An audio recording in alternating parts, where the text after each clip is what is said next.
Convener of this event, Dr. Sachin Taude sir, in charge, Faculty of Science, Head Department of Botany, Bindu College.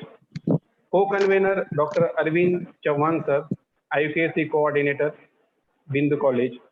Organizing Secretary, Professor Om Prakash Kadam sir, Head Department of Microbiology, and Dr. Nagesh Dole sir, Department of Microbiology, and Joint Organizing Secretary, Mr. Prashant Take sir and Dr. Satish Chauhan sir, who in all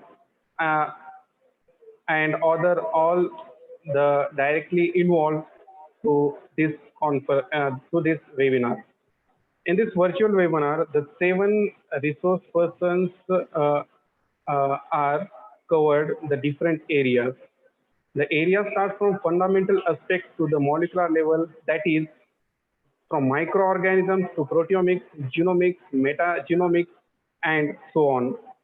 The first resource person of this event is Professor Arvind Deshmukh sir, who is the president of Microbiology Society of India and who delivered a talk on biotechnological solutions for e-waste. The second technical sessions resource person is Dr. Harish Chandra Datta, who is assistant professor, Department of Botany, University of Jammu, and he will be delivered a talk on a wall by the Himalaya on a call by the Himalaya, my experiences with mountain ecology. The next resource person is Dr. Amol Ghodke sir, who is a postdoctoral research scientist, University of Queensland, Brisbane, Australia. He will be delivered on topic insect resistance by RNA. The next resource person is Mr. Marathe Praveen sir, who is in a Tata Memorial Center, ACT REC Mumbai, India. Will be delivered on topic biology of cancer. In the second day, the first resource person is Professor Dr. Prashant Bhakti sir, Associate Dean, Faculty of Science and Principal, DSM College, Parvani. Next resource person is Dr. Shrikant Kokate sir, who is a postdoctoral research scientist, Finland. We will be covered on uncovering the role of mechanistic regulators of migration and invasion in cancer cells. And the last resource person is Professor Mrs. Chandrakanta Mahendranath, who is a senior lecturer, grade 1st, Eastern University of Sri Lanka, will be delivered on topic traditional herbal drinks in Sri Lanka. And for the valedictory functions, we have the chief guest, Dr. Rajendra Awasthi sir, who is the principal of Shivaji College, Renapur, Maharashtra. All these eminent persons have a full of nutritious dish of knowledge.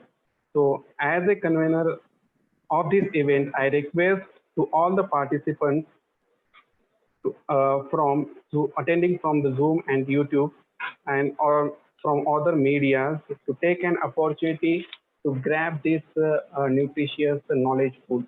So welcome to one and all to this 2 days international e-webinar.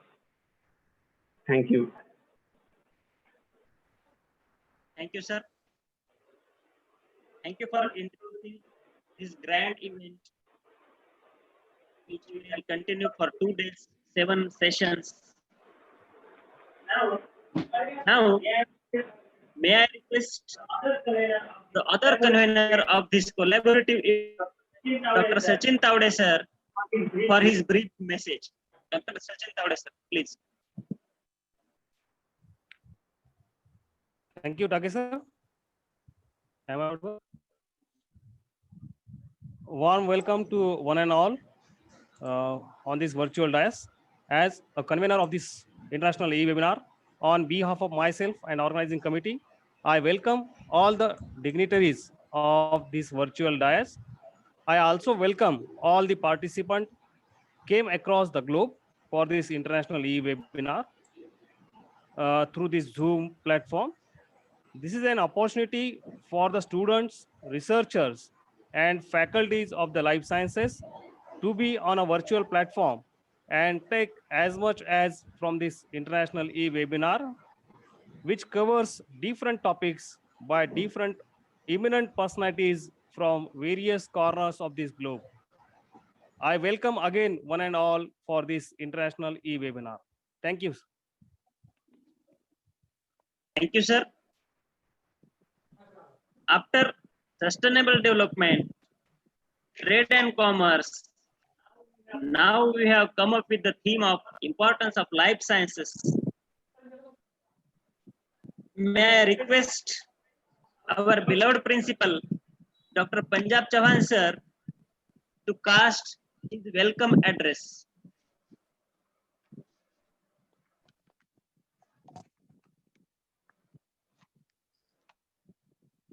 Good morning, one and all. At the outset, as the principal of this college, I am pleased to welcome you all to this 2 days international e-webinar on recent trends in life science for better future.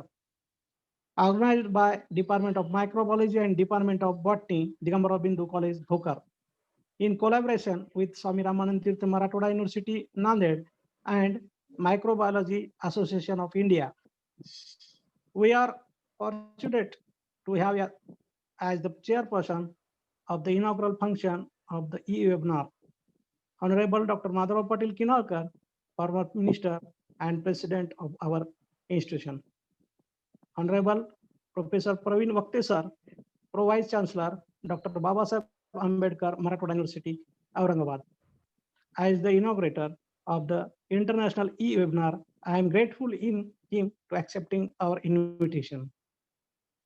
We have well-known academicians and researchers as resource persons for all technical sessions. On day one, Professor A.M. Deshmukh, President Microbiology Society of India, Dr. Harish Datta from University of Jammu, India, Dr. Amol Ghodke, postdoctoral research scientist from University of Queensland, Australia, Dr. Praveen Marathe, Tata Memorial Center, Mumbai. On day two, Professor Prashant Vakte, Principal DSM College, Parbani, Dr. Srimant Kokate, postdoctoral research scientist, University of Helsinki, Finland, Professor Chandrakanta Mahendranathan from Eastern University, Sri Lanka, and Dr. Rajendra Avasti, Principal Shivaji College, Renapur District, Latur. Convener of this e-webinar, Dr. Sachin Tavde, in charge Faculty of Science, Dr. Deepak Bhusare, co-convener, Dr. A.B. Chavan, coordinator of IQC of our college. Organizing Secretary, Mr. Om Prakash Kadam, Dr. Nagesh Dhole, all the organizing committee members and teaching and non-teaching staff of the college and teacher, researchers, research scholars, students participated in the e-webinar. Dear friends, the college was established in 1989 by our visionary founding father, freedom fighter and social worker, Honorable late Bhajangrao Patil Kinalkar. He named it by the name of his colleague, senior freedom fighter, Honorable late Digambar Bindu. Since then, the college is operating with high ideals and imparting quality education in the rural and backward surroundings. Under the able leadership of our present president, Honorable Dr. Madhav Patil Kinalkar, former minister, state of Maharashtra, the college has progressed considerably, both in infrastructure and academic development. He is a doctor and voracious reader. An influential orator, his experience as an administrator and his progressive vision has been the source of inspiration of us. In the year 2013-14, we had science faculty to the previous arts and commerce faculties. Now we also run PG department in commerce. We also have Buddha Study Center, Nehru Study Center, Gandhi Study Center. We have run several vocational courses under various UGC schemes from time to time. Besides the curricular activities, The college has always participated actively in various co-curricular, extracurricular, and sports activities. We have well-equipped sports department with facilities for indoors and outdoors games. Our NSS department has constantly contributed to the service of the nation. In nutshell, the college is marching strongly on the path of excellence. I would like to let you know some recent appreciation given to our efforts and quality higher education. To name a few, the Swami Ramanand Tirth Marathwada University Nanded has awarded Best Magazine Prize to the annual magazine of the college, Vedan, every year since 2009. The college was awarded with Best Examination Center Award by the university in 2013-14. The government of Maharashtra has awarded a cash prize of 2 lakh rupees for contribution of our NSS department in best practices of women empowerment and the Maharashtra government campaign Jagar Janiva. The college was reaccredited with B grade by NAC Bengaluru in the year 2016. We have been honored by the Best Principal Award by the Swami Ramanand Tirth Marathwada University in the year 2017-18. In the year 2019, the prestigious Best College Award was given to the college by the Swami Ramanand Tirth Marathwada University. The college has always encouraged research and quality advancement of the faculties and students. Most of our faculties have research experience. We have successfully organized several UGC-sponsored national level seminar, conference, and university workshops. In the current COVID-19 corona situation, we have successfully organized two web conference, 4 webinars, 2 workshops, and 1 faculty development program. International e-conference and many more such activities have been proposed in upcoming weeks. With these few words, I conclude my speech and wish all success to the e-webinar. Thank you. Thank you very much, sir. Thank you very much, sir. Now, we are moving to the much awaited intellectual feast in this inaugural function. But before that, I would like to call upon co-convener of this event, Dr. A.B. Chauhan, sir, to kindly introduce today's inaugurator, Honorable Vice Chancellor, Pro Vice Chancellor of Dr. Babasaheb Ambedkar Marathwada University, Honorable Praveen Vakti, sir. A.B. Chauhan, sir, kindly introduce the inaugurator. Thank you very much, sir. I'm audible? Yes, sir. You are audible, sir. Thank you very Please, much, sir. Thank you very much, sir. I firstly, being the IGSU coordinator, welcome you all in this today international webinar on recent trends in life sciences for sustainable development. The chairperson of this today's event, Honorable Dr. Madhavji Patil Kinarkar, ex-minister, Government of Maharashtra, and President of Digambar of Bindu Smarak Samiti Bhokar. Inaugurator of this function, Professor Praveen Sridhar Vakti, sir.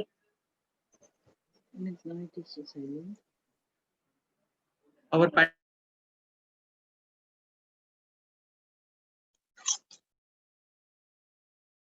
Yeah, what is this? I'm mute. Yeah. What is this? One problem for me to attend today. What But I can't hear him. the-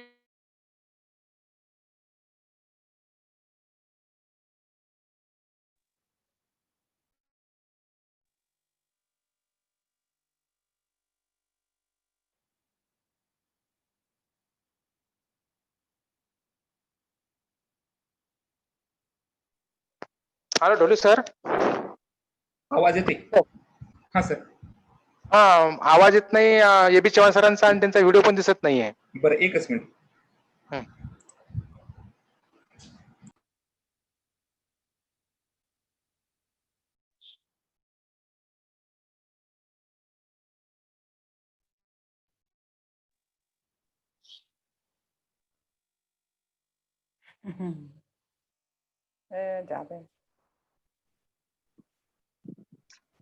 I'm making apologies for this inconvenient.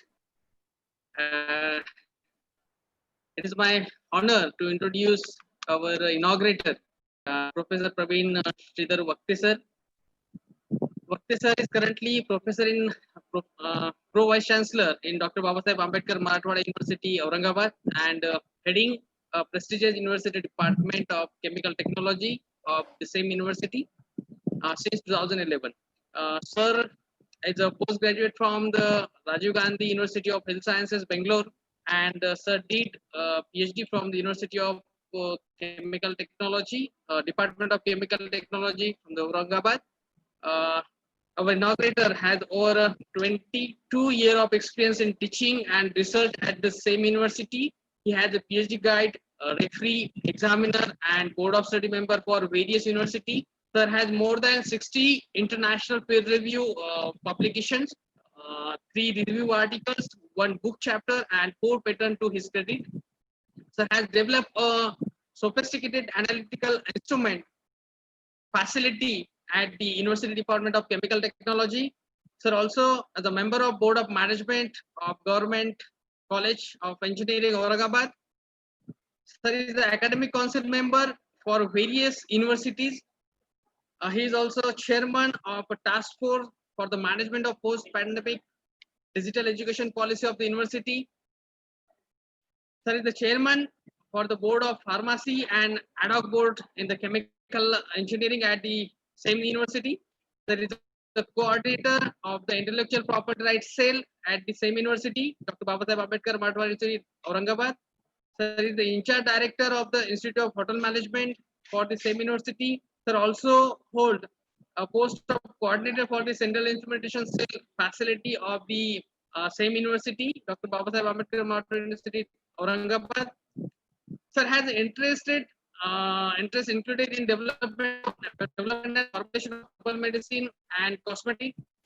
Sir also closely associated with the various pharmaceutical and food industry for the formulation, development, standardization, analysis of pharmaceutics and nutraceutics and dietary supplements. Sir is also acted as the speaker for choice of supercritical fluid technology and extraction technology in various national and international conferences. They're also known as known for his lecture series on the science and spiritualism. Sir has a research on analysis of thermal power in 2016, was a national news in the interest of citizen of India and was also noted in the Lok Sabha proceedings during the 0 hours for the development of act on the use of BPA free paper. Dr. Vakti sir is currently president for the Sri Gajanan Maharaj Temple Trust and Medical and Research Foundation, which was adopted 6 villages for a free checkup and medication of poor and needy people. Currently is involved in the development of prestigious traditional knowledge a research center at the Santapet, Paitan. His noted achievement including as appointment on the Committee of Archaeological Survey of India for the chemical coating of Sri Pandurang idol at the prestigious temple of Pandharpur. Sir also appointment on the Ministry of Environment and Forest, New Delhi, on the international project on ILAC for the development of an international field research station on Lonar and Zayakwadi Paitan for the ecosystem conservation. Dr. Vakti sir is a member of various professional bodies and also a live member of Science Fiction Writer Association. So sir has a huge biodata, but it's myself I precise sir biodata and produce before all you people. I once again welcome you all and thank you the convener of this conference for giving me opportunity to introduce our prestigious honorable resource person Dr. Praveen Sridhar Vakti sir. Thank you very much sir. With this I hand over to the anchor.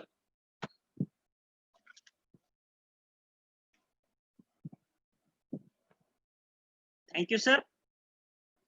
We have a phenomenal personality among us, a devoted teacher, dedicated researcher, and now an able administrator.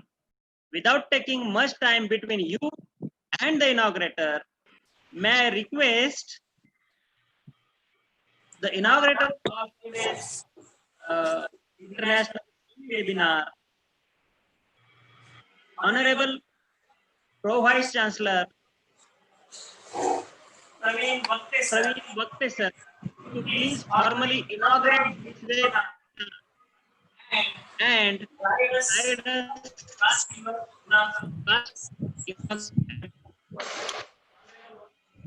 Honorable Bhakte sir. Thank you. Am I audible? Hello. Yes, sir. Yes, sir. Hi. Yes, you are audible. Yeah. Yes, sir. Thank you.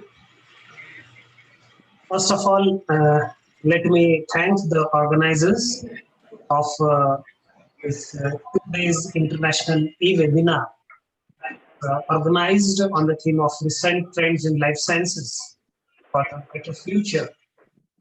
Organized by one of the very prestigious Digambar Bindu College, Bukla, Swami Ramanand Tirth Marathwada University, and Microbiologist Society of India. I'm really privileged to be amongst you today here for the inauguration of this conference, which is an international e-webinar, which is scheduled on the theme of life sciences and a better future.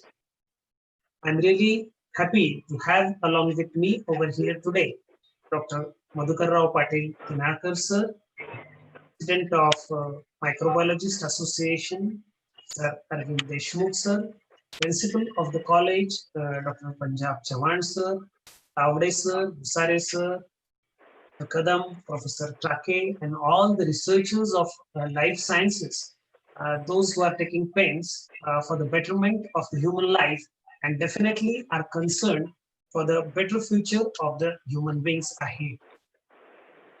First of all, let me declare that this e-webinar is open for the deliberations and is being inaugurated. Now, putting up my thoughts on this issue, I'm really happy that considering the current scenario, this institute has taken efforts to organize this webinar on the theme of life sciences for the better future.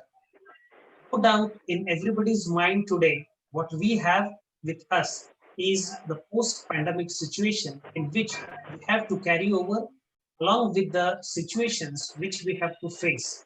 And definitely, I don't know, population across the globe was not that serious up till now about the researchers in life sciences, but henceforth, I am definitely sure that every common man has got the importance of the work which we do in our laboratories. We know that in a country like India, the institutes of life sciences were not taken seriously, and the importance of such institutes was only came to be known by the common people when they used to have some sufferings in their own life related to the health problem. But friends, considering this COVID situations, I'm sure that every citizen of this globe is now able to understand the importance of the researchers of life sciences.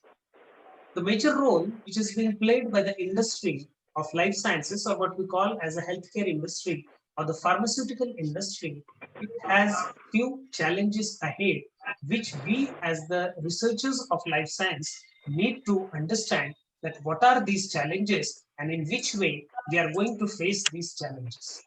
Very well, just to understand some needs of the near to mid-term future, we have to have some policy which is related to the life science research and which I quote as it should be like resolve, return, and reform. So I think that these should be the three terms which we should take very seriously just to come back in the post-pandemic regime. Very well, we know, we have seen the crisis which was happening or which still is happening in front of us. And at this time, the first thing which the life science scientist has to take care of is safeguarding the patients or safeguarding the population from this kind of situations, and to come up with some tail end horizons which some companies are trying to give up, and to resolve the issue and to come up with some conclusion for the betterment. So that was the first thing which I wanted to quote, was regarding the resolve. And the second thing is related to the return.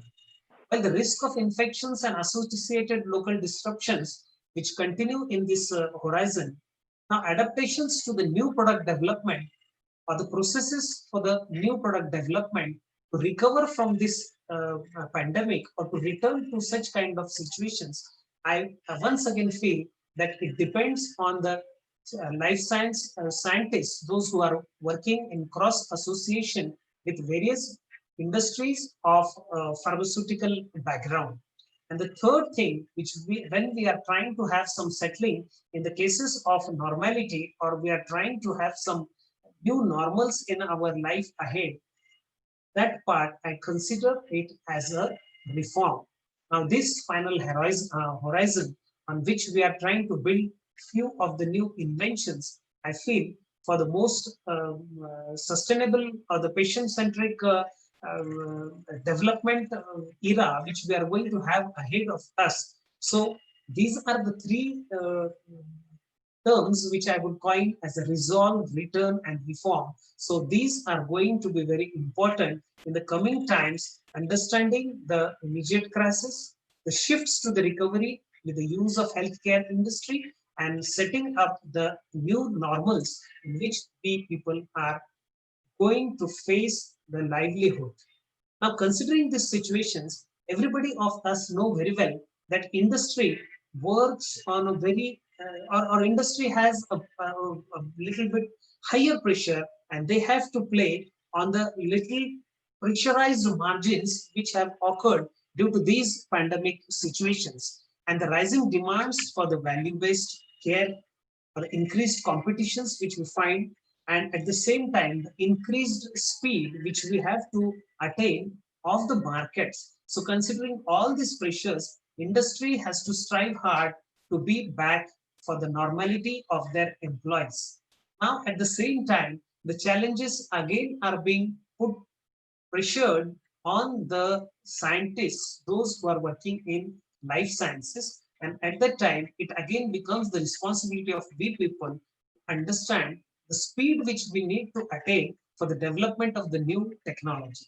As all of we are working in the academic laboratories, many of us, I have listened to the list of presenters, those who are going to deliver today as well as tomorrow, are coming from very good, prestigious international institutes, those who are going to deliver their talks. But at the same time, we need to understand the digital technology or the transformation which is driving to the new technology development, which we call as the digital technology. Friends, if we try to understand the advancements which are taking place on the genetic level, or for the understanding of the genetic levels of studies, we have to rely on the digital technologies. I feel that we need to take the help of these digital technologies, which are going to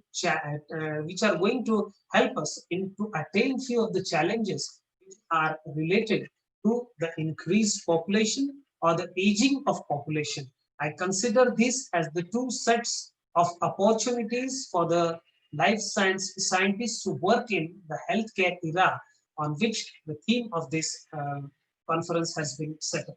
I came to know that various scientists are going to speak in the areas of genetics, microarray technology, pharmacogenomics. So these are the upcoming areas where I feel that all the scientists, those who are working in the area of life sciences, different avenues of life sciences, try to attain their excellence in these areas and should come up to address the national challenges which the country is facing at this moment.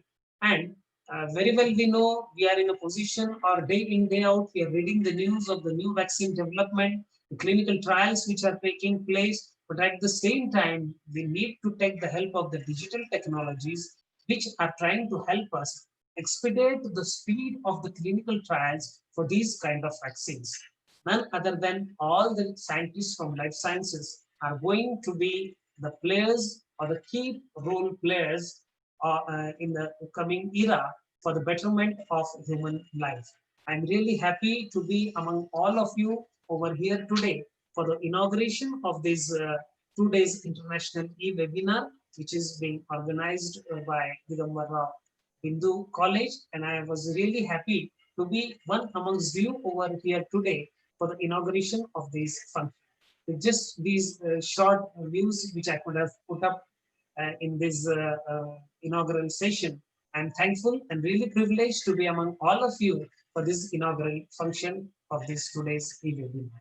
Thank you once again to the inaugurators for calling me. Thank you.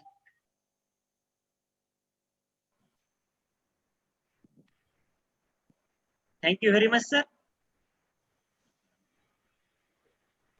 As you have discussed with us, researchers in life sciences have always played a vital role in the advancement of human society and in preserving the ecology.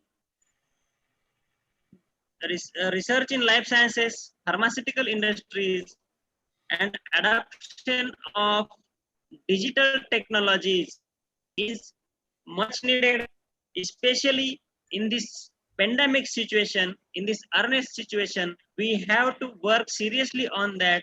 This was your message. Thank you for the inaugural address and sharing your valuable time with us.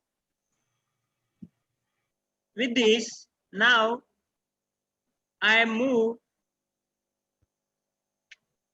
to the concluding part of this inaugural function. I would like to share with Vakte sir that we have organized various international national conferences taking different subjects in these 2 months in a succession.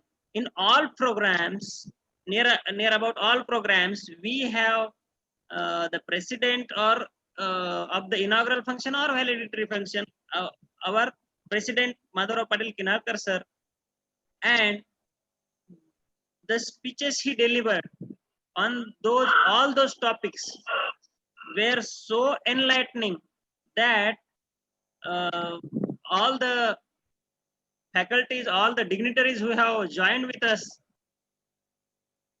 they were mesmerized by his speech. They have called us, all the organizers, and said so. So now I request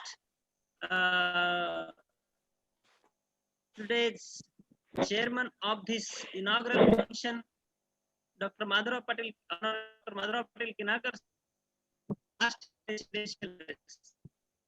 Honorable sir, please. Am I audible? Yes, sir. Yes, sir. Okay. Yes. The inaugurator of this 2 days international e-webinar on recent trends in life sciences for the better future, today and tomorrow, by our Digambara Bindu Science, Arts and Commerce College, Bhokar. Shri, one who has right now inaugurated this e-webinar, Professor Dr. Praveen Vakte. Pro Vice Chancellor Dr. Baba Sahib Ambedkar, Marathwada University, Aurangabad. The chief organizer of this function is Dr. Punjab Chauhan, our principal of the college. Convener Dr. Deepak U. Bhusare. The participants, resource persons who are going to deliver their lectures in today's 4 sessions are Dr. Arvind Deshmukh. He is the President, Microbiology Society of India. The topic he is going to deliver his speech on the biotechnological solution for e-waste. The other resource person in another second technical session, Dr. Harish Chandra Dutt, Assistant Professor, Department of Botany, University of Jammu and Kashmir. Rather, I would say Jammu, India. Topic is to deliver his lecture on a wall by the Himalaya, my experience with the mountain ecology. The third resource person, Dr. Amol Ghodke, he is a postdoctoral research scientist, University of the Queensland, Brisbane, Australia, is to deliver on the subject that the insects resistance by RNAi. Marathe Praveen is another resource person, Tata Memorial Center, ACTREC, Mumbai, is to deliver on the topic biology of cancer. And other 3 seminars on tomorrow's seminars are going to be there. The persons who are going to put their views on the extramephilic microorganism and their role. The Shrikant Kokte is to deliver on the topic uncovering the role of mechanistic regulators of the migration and the invasion in the cancer cells. Professor Dr. Mrs. Chandrakanta Mandranathan, she is to talk on the traditional herbal drinks in Sri Lanka. These are the various topics on which the things resource persons are going to opine their views, their study, and their, rather, I would say, advices also.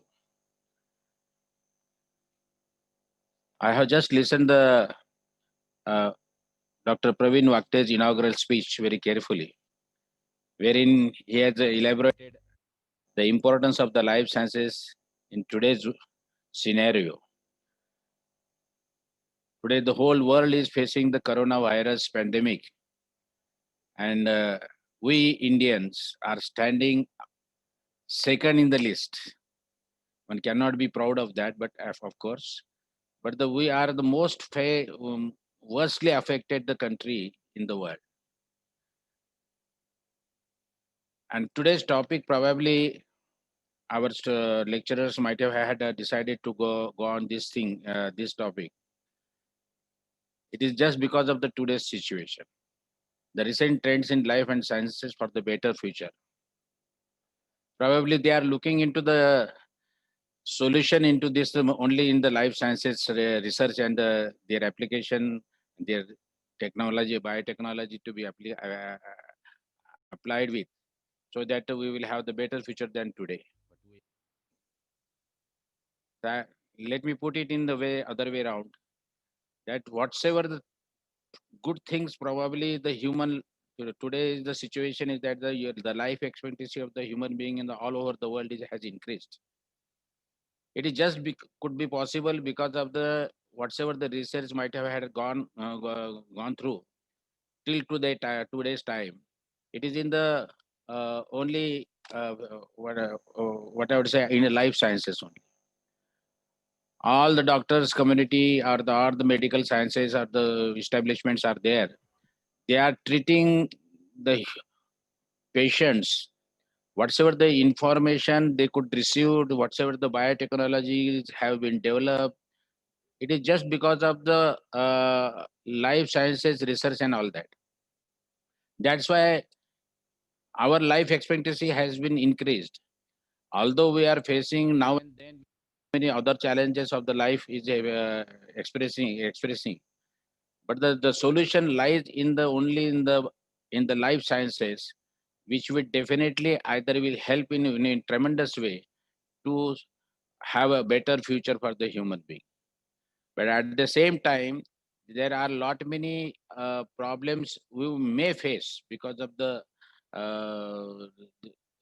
misuse of those researches come along with these things. It is said that the virus has been spread from the Wuhan to the whole world, and the pandemic is there. So many speculations are there that the China might have had spread purposefully this virus, that the virus has been created into their laboratories and all that. And now for their economic gain or for their trade and all these things to become the most powerful nation in the world, they are using these weapons to score some brownie points over the other countries. So there is of course the risk has been involved into this also, but nonetheless that we have to go in that way only. What today human being or the whole world is suffering from, That is, the solutions are to be sought with or sought for through the life sciences and all that.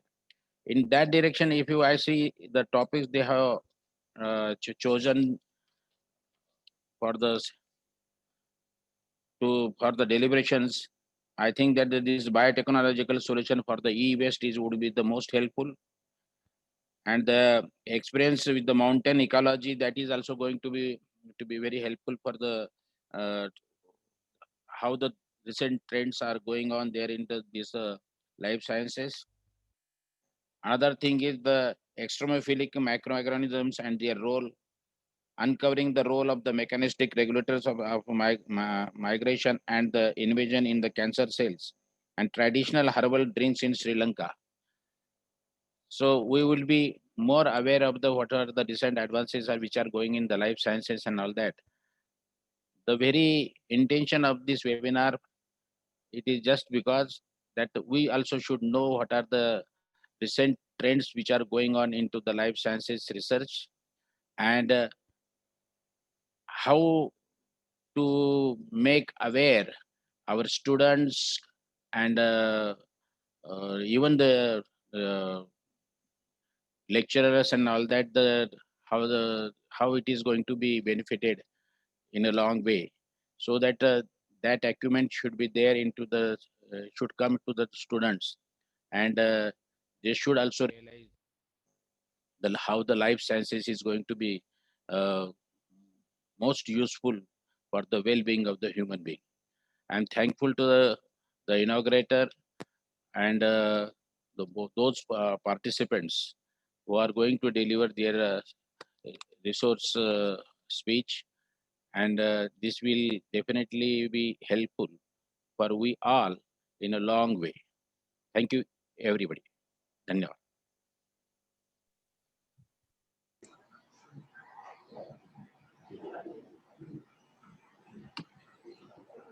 Okay, sir.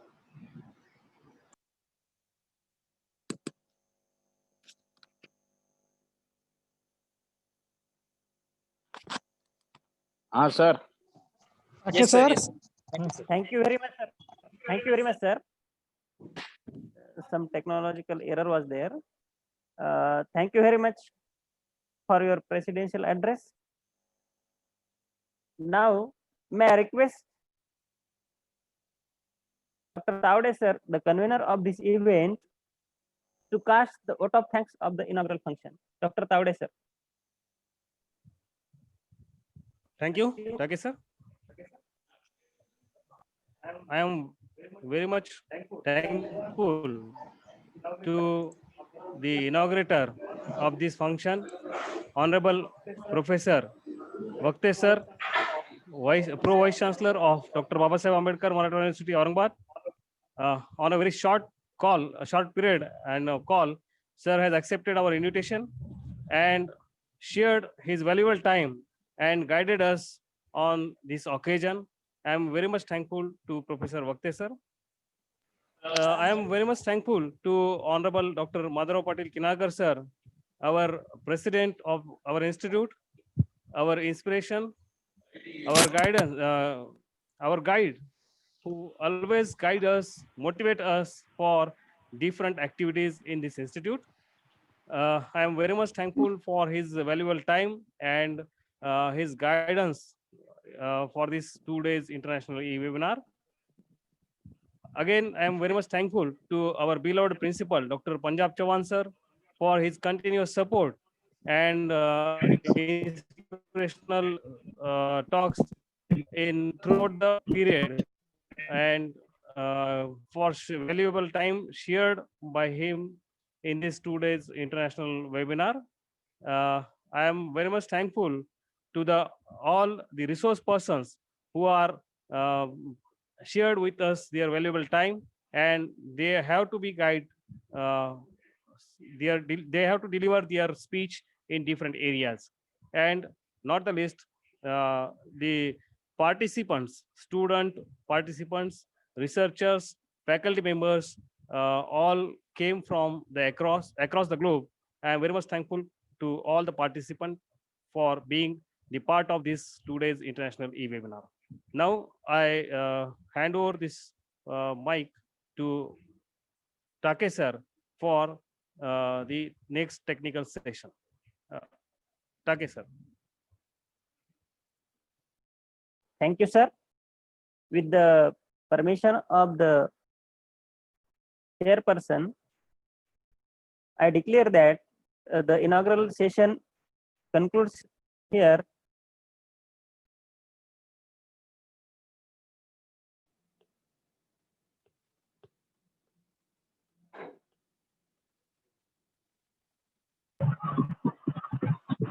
I request all the participants to be tuned on the online platform. We will begin the first technical session without break.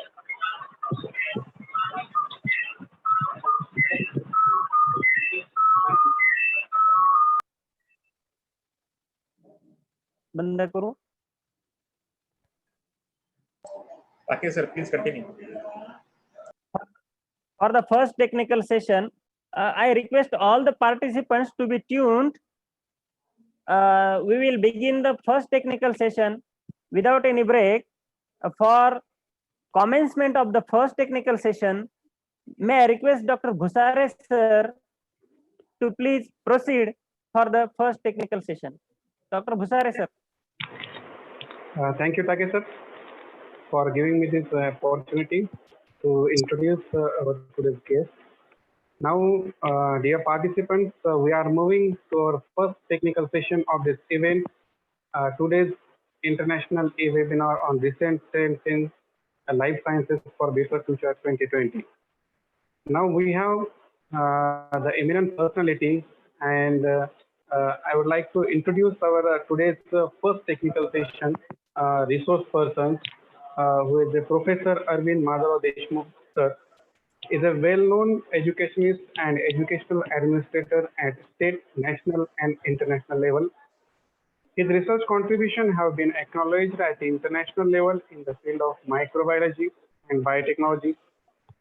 Sir is a former professor and head department of microbiology, Dr. Babasaheb Ambedkar Marathwada University, Aurangabad, Subcenter Usmanabad, has extensively contributed to the upliftment of education through his writing, participation in policy making, and working on various committees. Sir has 37 years teaching experience to UG and PG level. He has guided 70 students for PhD and one is pursuing. He has to his credit 4 books and 7 edited books on education, research and science popularization. His contribution at the interface science and society have been duly recognized. He has worked on many important posts and chaired committees at international and government. Also chaired, Sir, Chairman of BOS Board of Studies Microbiology. Sir is the Chief Editor of Journal of Microbial World from 1999 to 2015. Sir has organized state, national, and international level conferences, seminars, workshops in India and abroad. Sir has there are resource persons in more than 190 conferences and 73 colleges and universities in national, international level. Sir has organized the international conferences not only in India, but in USA, Sri Lanka, Bhutan, Mauritius, Dubai, Port Blair, Andaman, Maldives, and so on. The research area of Professor Dr. Arvind Deshmukh sir in nanotechnology, biotechnology solutions to e-waste, biodiversity of actinomycetes, biogas, and degradation. Presently, he is the president of Microbiology Society of India, and sir will deliver today on biotechnology for biotechnological solution for e-waste. So this is a dynamic person. He is a dynamic personality today within us. So I request to our today's first resource person, Professor Arvind Deshmukh sir, to deliver your speech. Dr. Arvind Deshmukh, sir. So, good morning to all. I'm very happy today to deliver the lecture in an international conference organized from a very remote place. You see, probably this is a beauty of virtual classes, that I'm speaking from Usmanabad. The conference is organized from Bokar. The chief inaugurator delivered his talk from Aurangabad, and many attendees are attending from different corners of India and different corners of world. So I'm very happy today that the topic selected by the organizer is a very excellent topic. The topic selected by the organizer is the application of life sciences for the betterment of human being.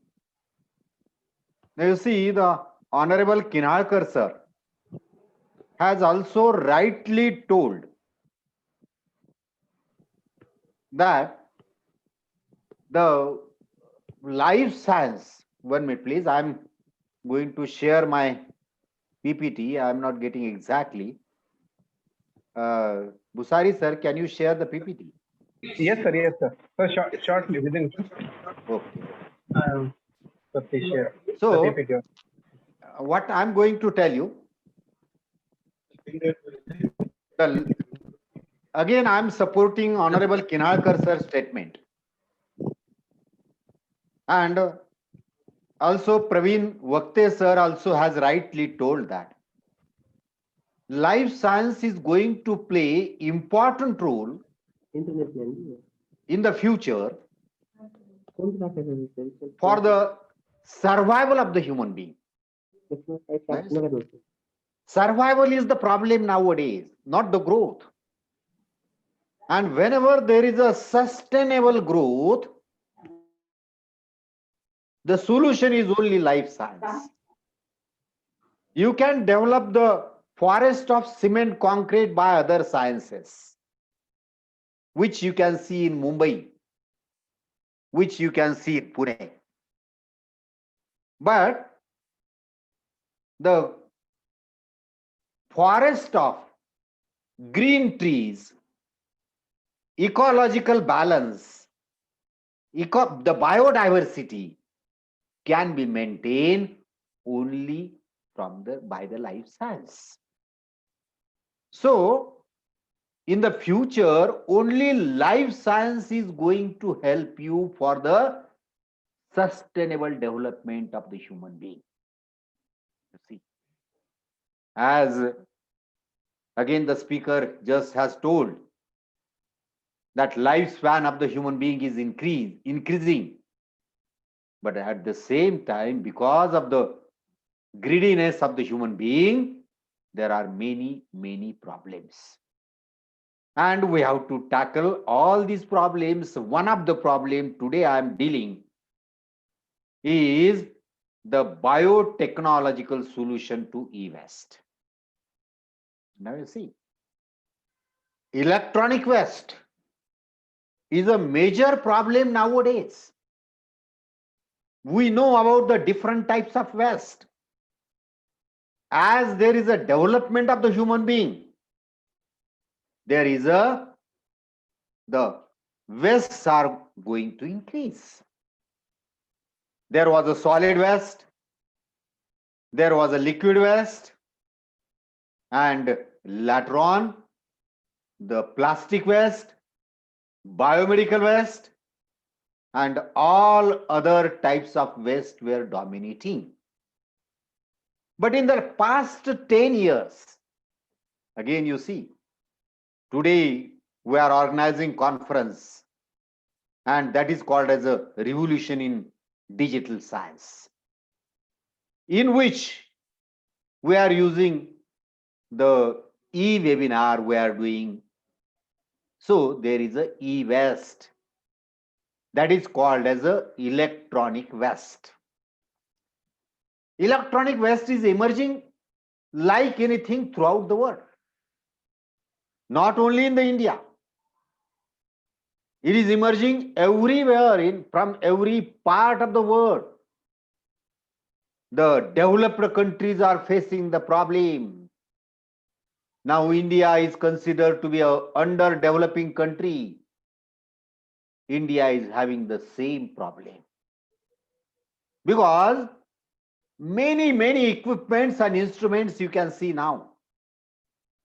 There are many instruments and many equipments every day we are using. They have become a part and parcel of our life. You see, before few years, mobile was considered as a luxury. Now, mobile is a necessity. Means we are totally dependent on mobile. Same thing is about the laptop and pen drive. In the earlier stage, there were floppy disks. Then there were CD, compact discs. Now the era of floppy disk, compact disk has gone. Now the pen drive, hard disk, and Google Drive, where means memory. For the memory, there are different types of weights. And many electronic instruments are also there. What are the electronic instruments? At home, we are having microwave, we are having TV, we are having iPad. You see, yes, slides are there, but only make the full screen. Make the full screen. If slides are okay. So, biotechnological solution to e-waste. I'm going to talk on that. Biotechnological solution. So, only if possible. Yes, correct. Very good. I'm going to talk about the different types of equipments and instruments. What are the different types of equipments and instruments?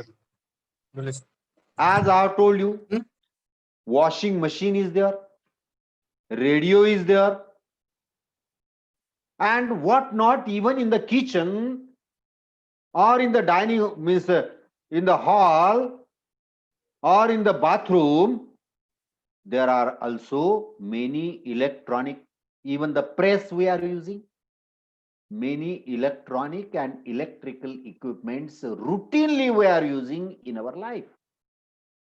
But no one thinks, whenever the electronic and electrical equipment is outdated, then where we throw it? Sir, let it be only next slide. You can make it next slide. Make it next slide. So, yes, correct. So when the world is trying to solve the problem of agriculture waste, municipal waste, plastic waste, biomedical waste, new type of waste is emerging, growing, that is called as a e-waste, electronic waste. Next slide, please. So the new waste is a e-waste. Next slide now. Yes. So what are the when the world is trying to solve the again? Next slide, please. Next slide. Yes.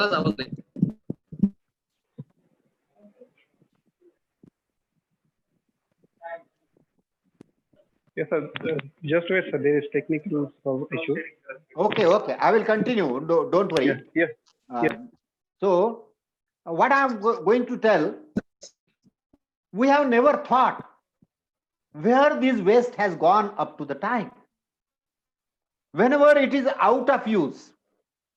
Now again, you see, the waste is also a relative terminology.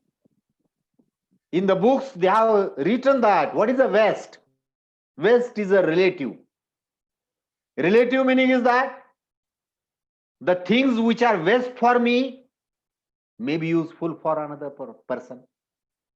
So waste is a relative terminology, but even then, whenever there is a mobile, let us take example of mobile.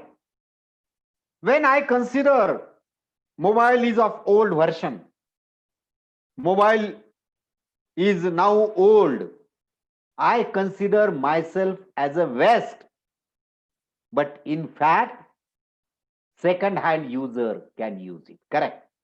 Second-hand. Then many times third-hand user will also using, correct? Yes, thank you, thank you. So again, I'm coming to the point that electronic waste is also known as WEEE. That is a waste, electric and electronic equipment.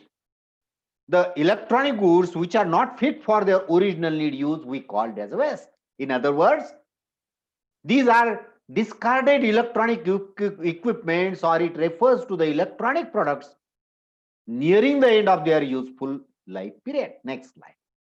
So again, these range from household. I have given example. Refrigerator is there, conditioner is there, cellular phone, personal stereos, and many instruments in your home, in my home, they are electrical and electronic. Next slide.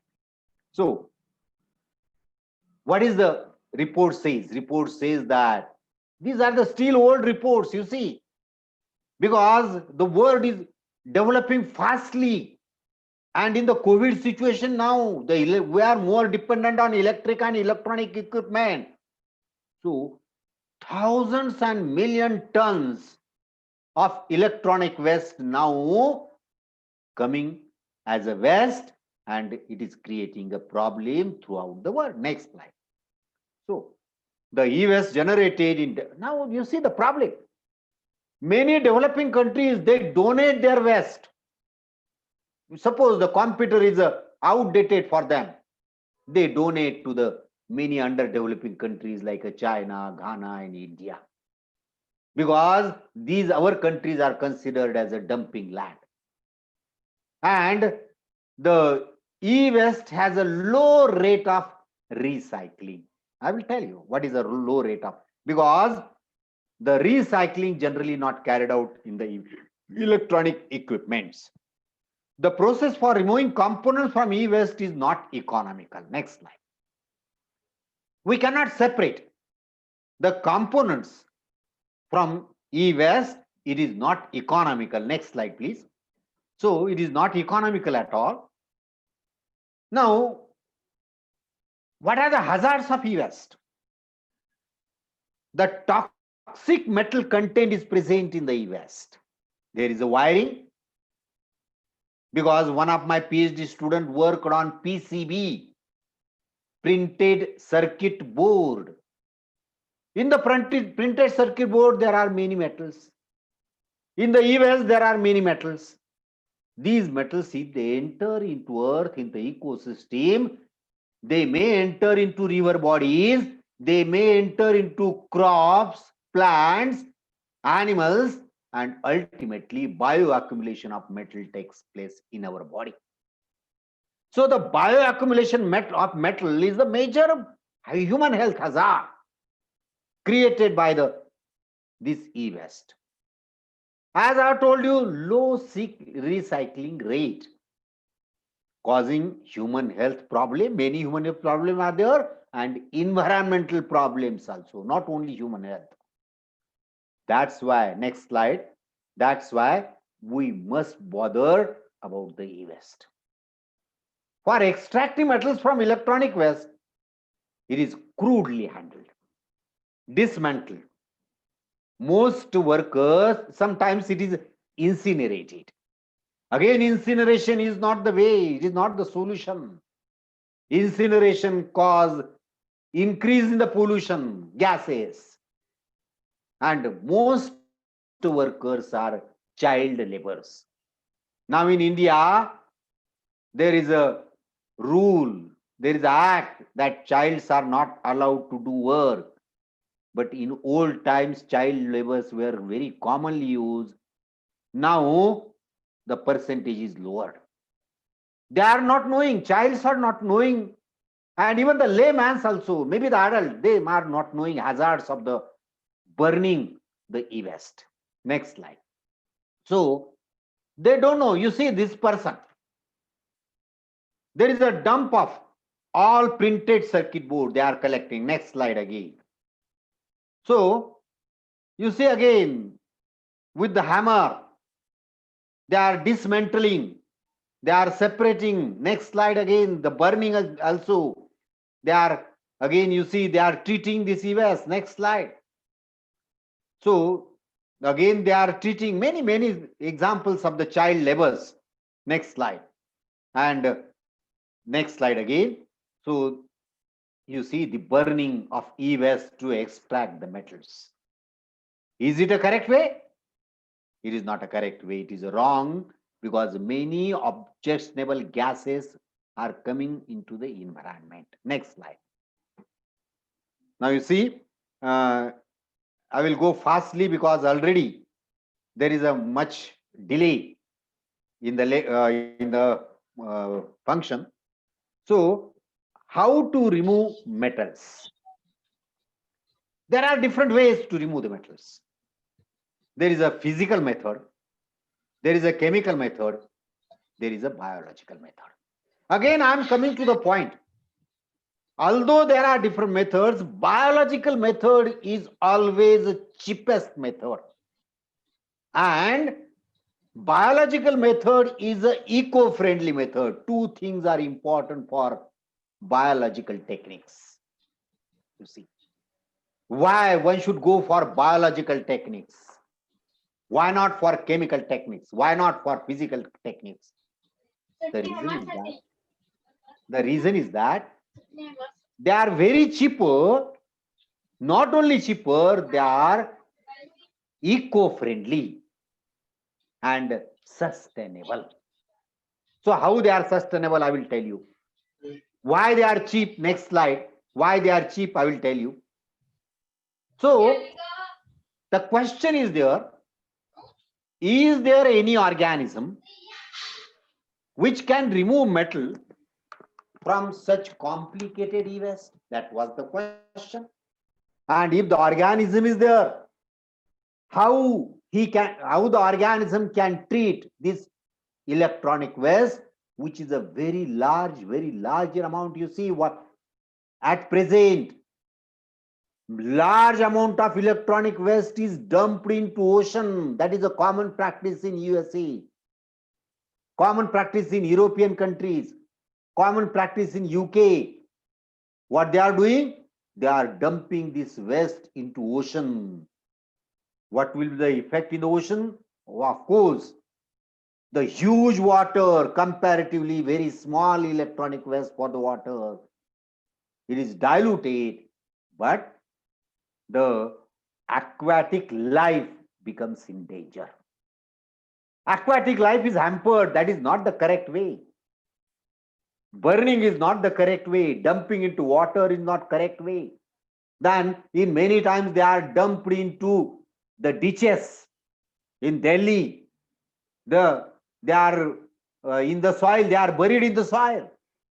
But it is not a correct way. Why? Whenever during the rainy season, the water may carry these metals and pollute the environment. So what is the way? Again, I am coming to the point. Is there any organism which can remove metal from such complicated e-waste? Yes, there are organisms.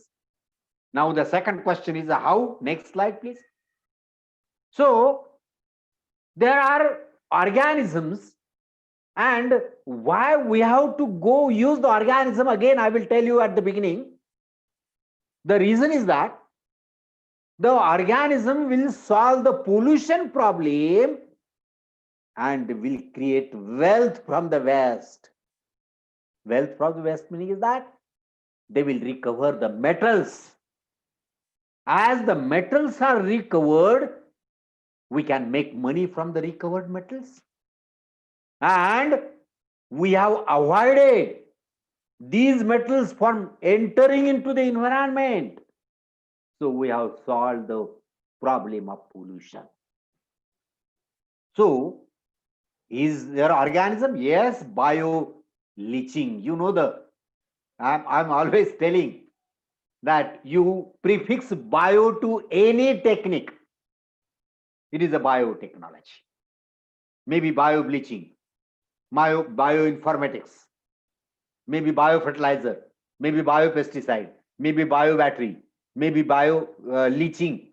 So you put the bio prefix, it is a new technology, bio leaching, conversion of solid metal values into their water soluble form using microorganisms. Extraction of metal from the solid, it is already in existence. This technology is already in existence. And Dr. Apte, he was the past director. Now he is no more, but he worked much in the extraction of metal. And now Dr. Dave from Ahmedabad is working on that.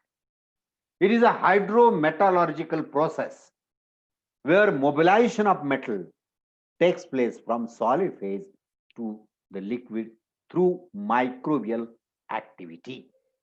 Next slide. So the microbial activity, next slide, these are the types of ore. I'm not going to detail types of bioleaching.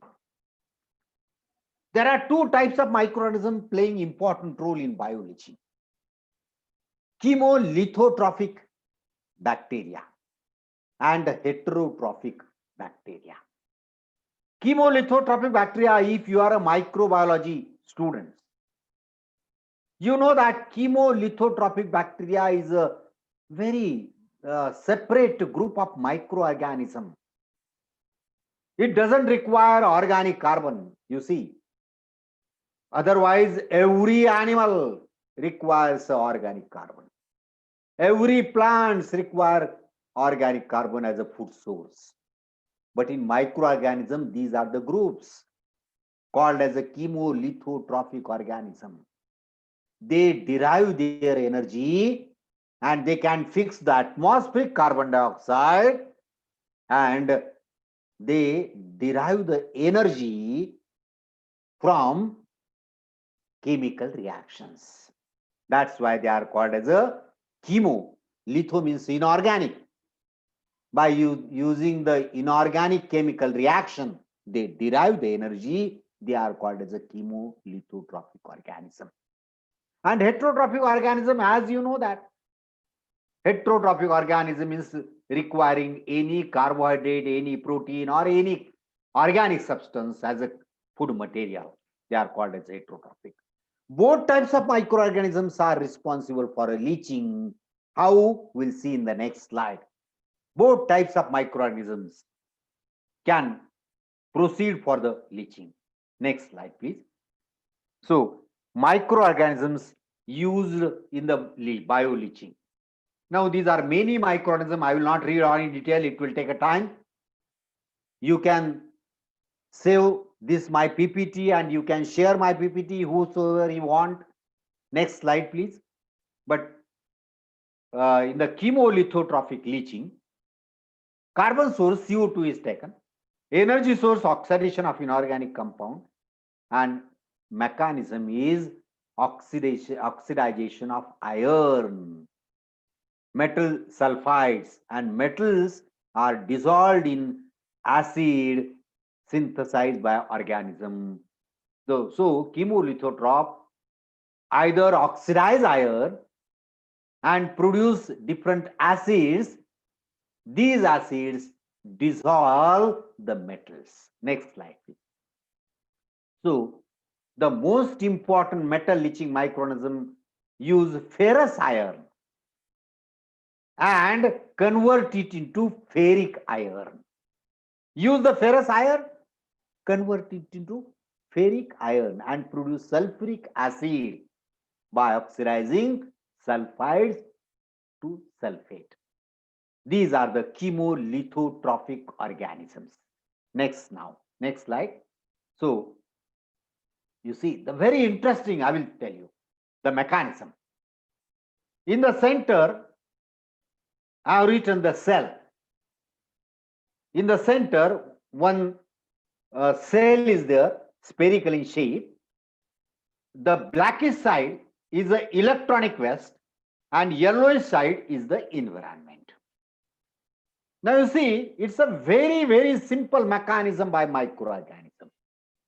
Microorganism convert Fe2 into Fe3.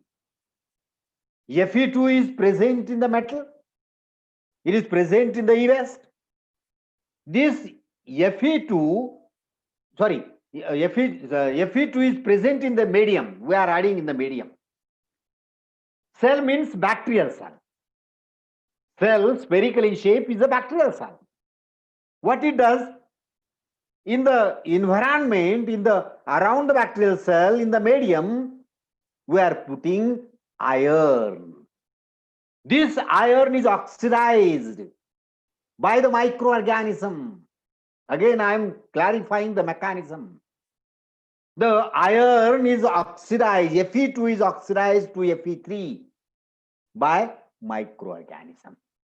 And whenever Fe3 is formed, this Fe3 is again get reduced. How?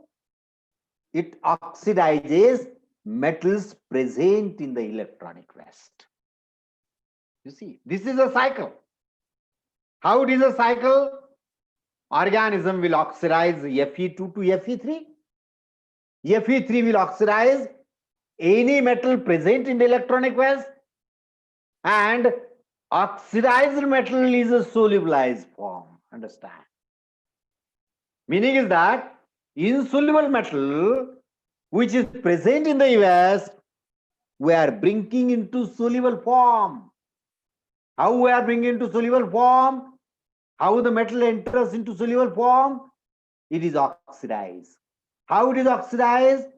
It is oxidized by reacting with the Fe3. Where from Fe3 is obtained?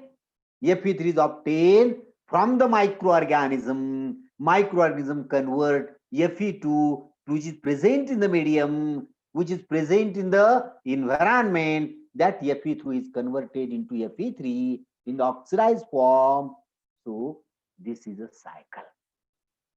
And continuously Fe2 is supplied to the microorganism. And continuously Fe3 is formed. Fe3 continuously oxidizes the metal present in the electronic waste. And continuously Fe3 again get reduced into Fe2. This is a process continuously going on. And the bacteria is working like a labor. Bacteria is working like a labor without any wages. We are not giving any payment to the bacteria. And bacteria doesn't require energy input. All other chemical process, we require electricity source. For bacteria, no electricity source is required. So, if it is a chemical process, many unwanted chemical will be produced and they will pollute the environment. Here it is a biological process. So, it is an eco-friendly process, and the electronic waste is oxidized into soluble form. The metals comes into solution, and we can recover the metals from the electronic waste.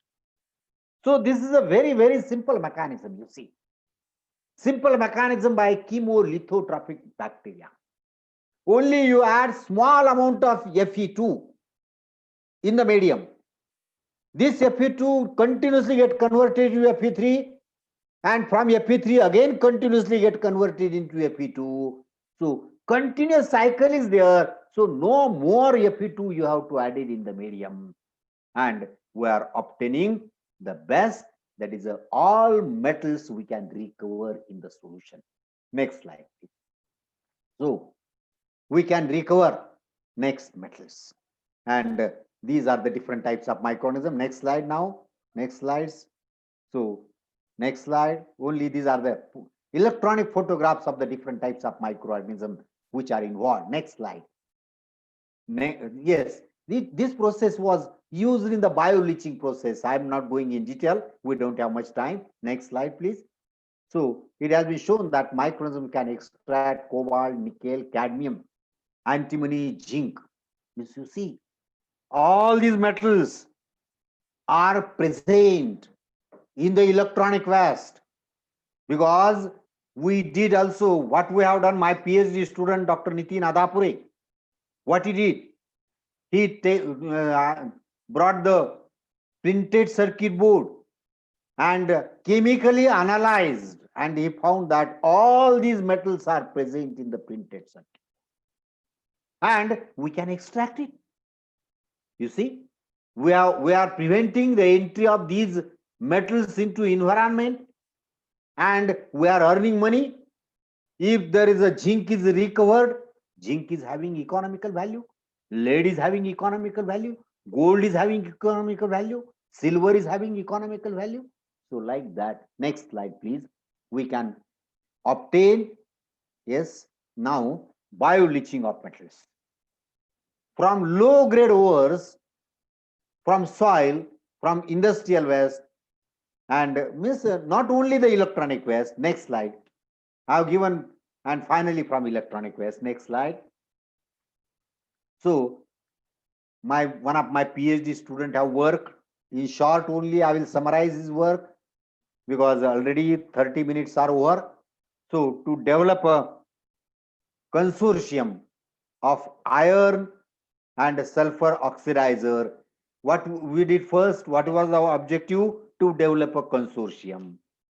Screening of metal tolerant culture that were tested, and they were screened, the organisms were screened and optimized for leaching condition. You see, isolation of chemolithotropy bacteria is difficult. Next slide. Next slide. These are the printed circuit boards, and printed circuit boards were crushed by mechanical means, sieved, obtained fractions were used for bioleaching studies without any pretreatment.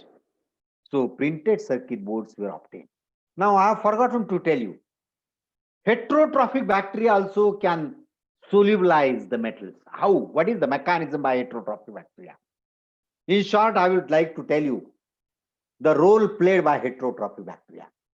Heterotrophic bacteria produce short chain fatty acids like acetic acid, butyric acid, malic acid, isosatric acid, propionic acid, and many other short chain fatty acids. All these short chain fatty acids can dissolve the metals, and they can separate the metals from the electronic waste and bring the metal in the solution form. And whenever they come into the solution form, we can recover the metal. Meaning is that heterotrophic bacteria can be used, and chemolithotrophic bacteria also can be used. Next slide, please. So this chemical analysis, as I told you, it is not visible. Next slide, please. We did the chemical analysis of the printed circuit board, and we found that all metals are present in the printed circuit board. Next slide. So the printed circuit board has containing different metals. Now, next slide, please. Yes, next slide, next slide. Sorry, prior slide. One prior slide, yes, prior slide before. Yes, second slide now. So 15 gram per liter of scrap sample was added. Powder was added in modified plus 9K medium. So plus meaning is the whenever iron is added, it is called as a plus. Without iron, it is called as a 9K medium. And the inoculum is added about 15 to 20%. Which inoculum? We isolated inoculum, we obtained inoculum from cow dung. And the mines where the raw metals were obtained, mines, there is a possibility that soil was taken from the mines. There was a possibility that microorganisms are present there. And in cow dung, also, it's a reach with the microorganism. And we obtained the sample. Flasks were kept at room temperature for incubation on rotatory shaker at 140 revolution per minute. And then the bioleaching was studied. Bioleaching was tested. Next slide. Now I will go fastly. Next slide. So here the metals, different metals are shown, and the first it is the iron, for iron, amount of iron. So whether amount of iron is oxidized, yes, iron oxidized, it is given in the green dots, oxidized, iron is oxidized and it is accumulated after 240 hours. Next slide, please. The solubilization of copper, yes, copper is also solubilized. At 192 hours, the copper was solubilized, goes at a peak, and at 240 also, the copper was obtained. Next slide. So, in case of lead, it is also obtained, but a little different pattern was observed. Next slide. Means this is the mechanism again. You see iron plus O2 plus H plus, earth thiobacillus peroxidine is organism.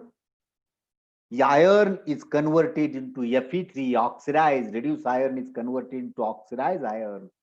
And this oxidized iron, in the second reaction, convert copper into oxidized copper. Oxidized copper is a soluble copper. And this reaction is an exothermic reaction.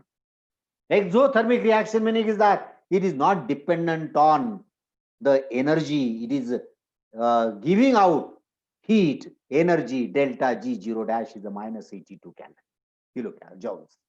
Meaning is that it is an energy independent process. And it is cheaper because microorganisms do not ask for money whenever they are working for us in the laboratory. So that is the advantages. So I will summarize now in short. The next slide. Next slide. During the bioleaching process, well, this is a same photograph, and the EDX analysis was carried out. Different metals, concentration of the metal was observed. Next slide. Next. During the, yes, it's all right. It's all right. This is the EDX. It is carried out to find out in the leachate whether there are different metals and whether there is a concentration of this metal. Yes, different metals were obtained, SN, Cu and Pb, and higher concentration in the leachate. Next slide. Now, it was confirmed that citric acid plays an important role. Effect of addition of citric acid on the state of leached copper ion. So more copper. Initially it was 37, then it becomes 63.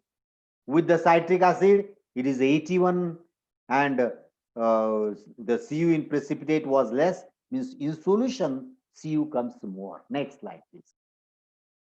So copper can be extracted, recovered. Next slide. So conclusion. Bioleaching can be applied for recovering metals from electronic waste. Yes, is it possible? Yes, it is possible. Then use of microbial consortia enhances leaching efficiency as compared to pure culture of single organism. You see, meaning is that nature is also giving us a message. Today's seminar is organized by Botany Department and Microbiology. I will call it as a consortium. Nature is giving message. Ekla chalo re. Wrong. Work together is the message. Microorganisms also can do better if they work together, consortia, not alone. Man, as metals are having inhibitory action on the growth of microorganisms, metal adapted cultures effectively leach out the metals from electronic waste. So we have to first isolate metal resistant organisms. Higher metal extraction rates can be achieved by adding more percent inoculum. Means add more inoculum, add more Fe, you will get more concentration of oxidation. As some metals goes in precipitate, so early metal recovery should be done. It should be avoided to enter into precipitate. And some strategies need to develop to avoid a minimize precipitate formation. The problem of precipitate formation could also be solved by use of extreme acidophilic iron oxidizer. Next slide. I think, yes, these are the experiments. You can go directly. I will not explain now. The color changes, how it takes place. My student did it. Next slide. Yes, these are the experiments only after inoculation. After a certain time, what are the changes? Next, the color changes slowly and slowly. These are the colonies on the Petri plate. Chemolithotropic isolation is a very difficult. Next slide. Chemolithotropic bacteria. And I will stop now. I think you can take all slides fastly. All slides fastly. Yes, these are the, yes. Okay. So I'm thankful to the organizer for giving me an opportunity to talk on a burning problem and for the betterment, future, or better future. Because electronic waste is definitely going to become a major headache to the human being. And biotechnological solution is the promising solution to treat the e-waste. There is a more need to do the research on that. And my lecture may tempt you to do the research in this field. I'm ready to help any new research worker. Thank you very much.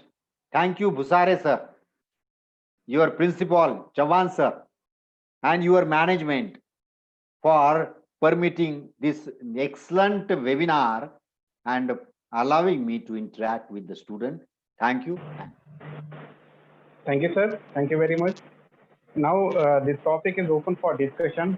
If anybody have a question, so please ask.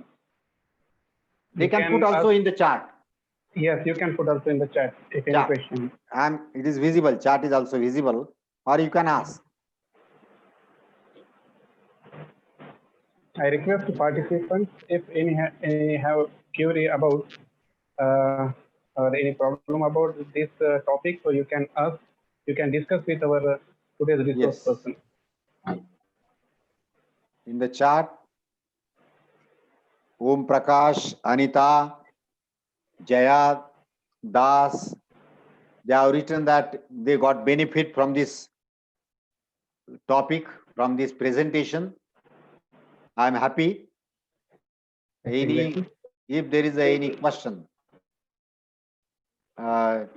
Busari sir, you can share my PPT with all those who need. Definitely. Yes, knowledge is open always. And it should be shared to all. Sir, there is one question. Yes. From Dr. What is the feasibility of microbial? Yes, one question is there from Sunil Modak. What is the feasibility of microbial leaching in disposal of e-waste? Very correct. So you see, it is in the primary stage, as I have told you. And in the disposal of e-waste, up to the time government has also not established such type of plant. But we microbiologists should come forward now.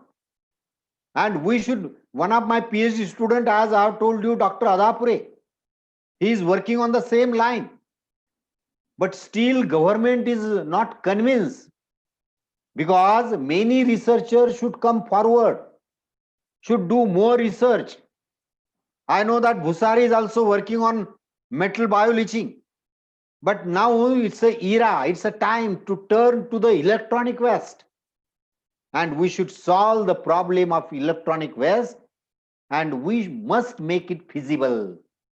Who should make it feasible? Microbiologists should make it feasible. Okay? Any other question?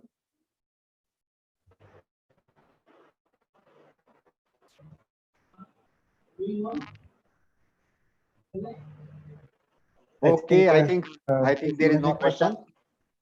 Yeah, sir. Because your session was so nice. So I conclude here this session. Sir,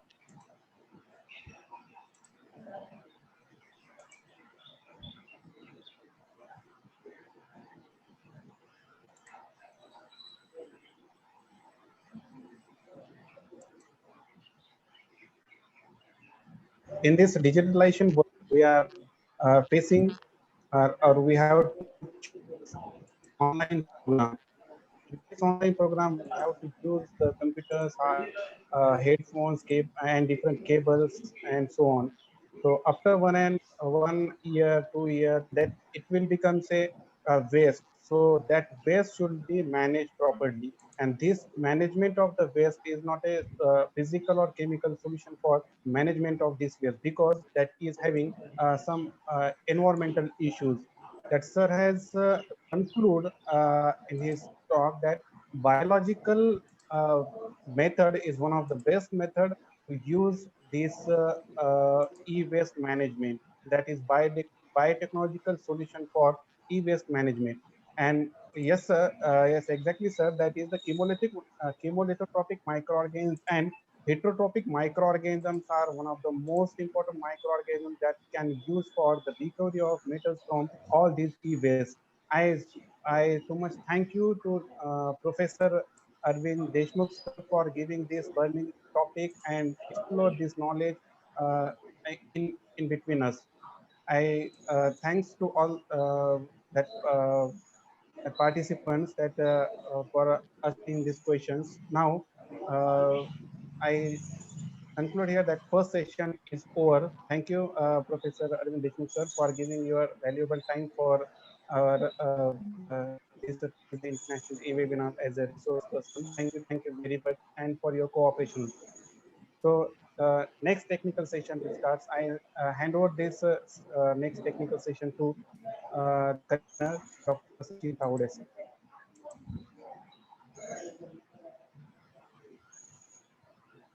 Thank you, sir. Thank you, Dr. Deepak Bhusare, sir. Now we'll move to forward. We have a resource person with us, Dr.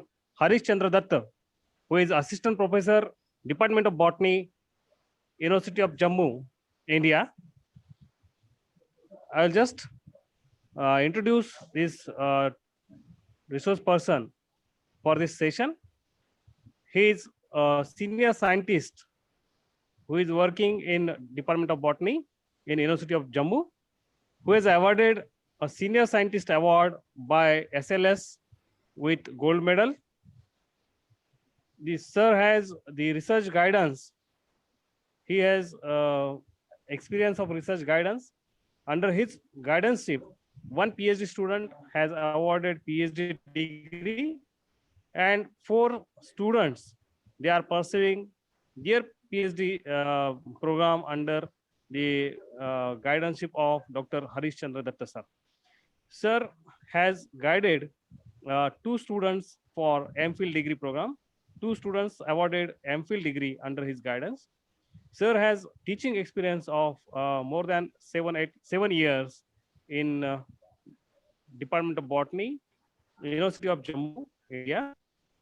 Publication, sir has published 39 research papers at his name of high impact factor at various international reports. Sir has published 3 books on his name. The resource person, Dr. Harishchandra Datta sir, has completed the projects, 2 international funding, the 2 projects they have completed with the international fundings, and 1 project he has worked on with national funding agencies. Conference paper presentation, sir has presented 15 research papers in various national and international conferences. He is a member of 11 different committees at University of Jammu. Actually, sir's biodata is very huge. I just compressed, tried my level best to put the his biodata in a very short time. Now I welcome Dr. Harishchandra Datta sir for his valuable experiences to be shared in this session. Sir's topic is A Call of Himalaya, My Experiences in Mountain Ecology. So with this, I would like to welcome Honorable Dr. Harishchandra Datta sir for his valuable address. Harish sir. Thank you, Dr. Over Sachin. to you, sir. Thank you, Dr. Sachin. Am I audible? Welcome. Yes, sir. Yes, sir. Yes, sir. Yes. Okay, thank you, organizing committee of this international webinar for inviting me as a resource person. And I don't know why Dr. Sachin has elaborated my biodata, so much biodata. It was not although needed. Anyways, I'm working in the Himalayas from last 15 years. And my particular research is on the ecology, different aspects of the ecology.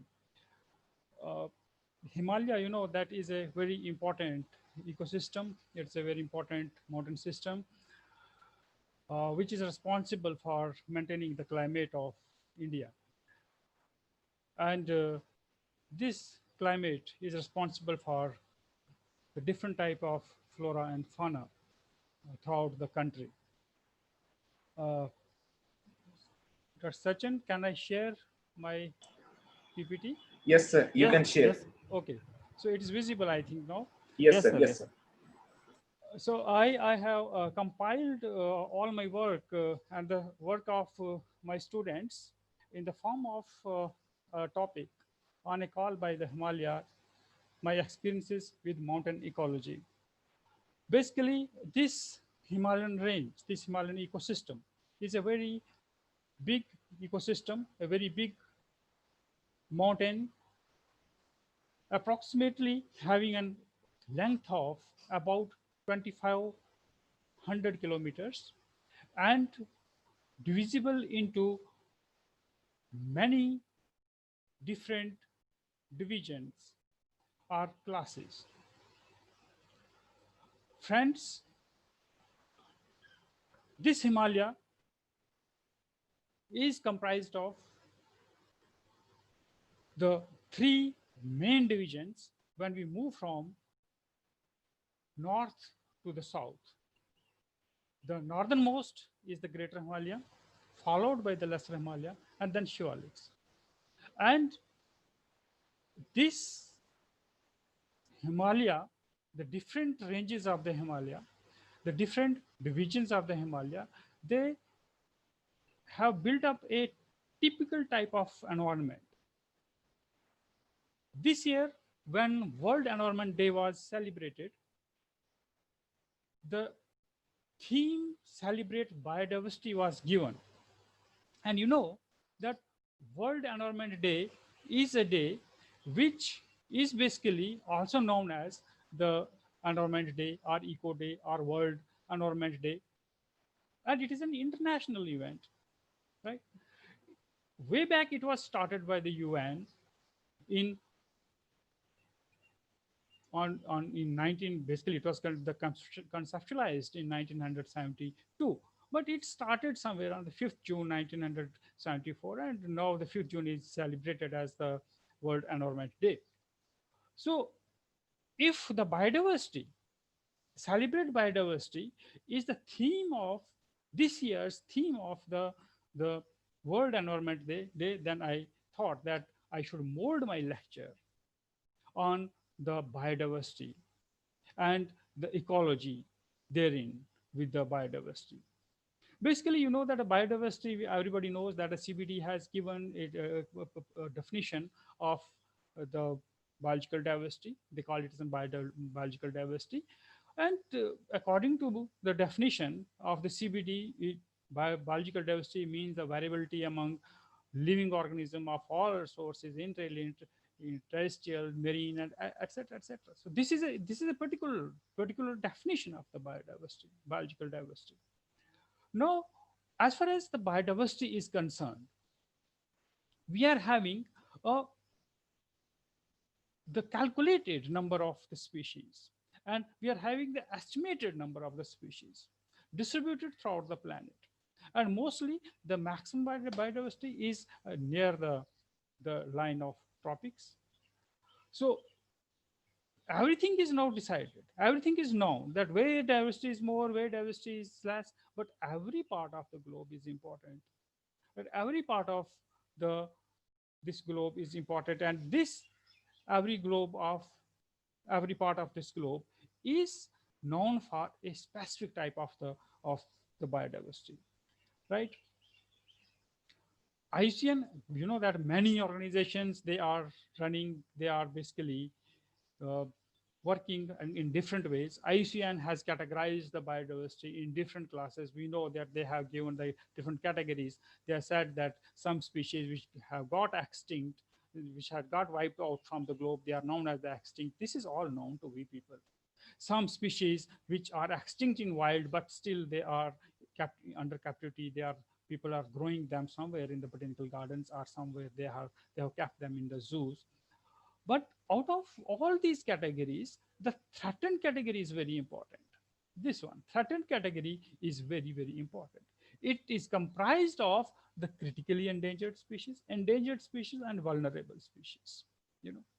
So the data which we are still lacking in the data for all the species under the threatened category.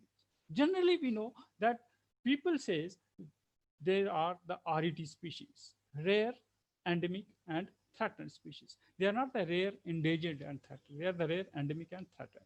So endangered is basically a subcategory of the threatened species. We must know this. This is very important, that we should have an idea that what is a critically endangered species. And IUCN has given the particular procedures for determining the critical endangeredness, and vulnerableness of the species. Right? They are having some procedures, but unfortunately, the people, they are not following. We people are not following those procedures, and therefore we are having the data deficit. We are basically the data deficit. Some people, like there was a paper when I was browsing the internet. I found a paper written by Professor Barik and his co-workers. They have given the data given by the IUCN, Red Data Book, CMP, and NVS sites. They have given the data, right? They have given in this paper that in India, for example, IUCN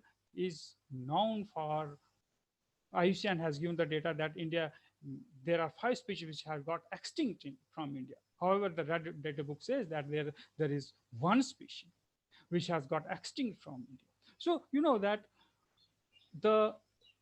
this is what we call as a data deficit. As a scientist of botany, or as a scientist of biology, we must take initiative in categorizing these species, because if we look on this chart describes that how much data deficient we are.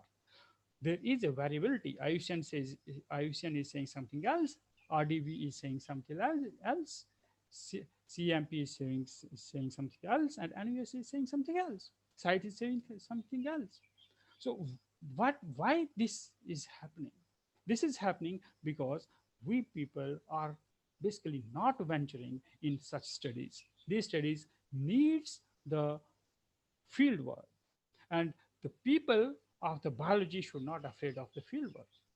I thank Dr. Deshmukh for giving a very nice lecture, but from that the laboratory, I am directly taking you to the mountains, right, to the field. As I am working on the Jammu and Kashmir, the same picture, the same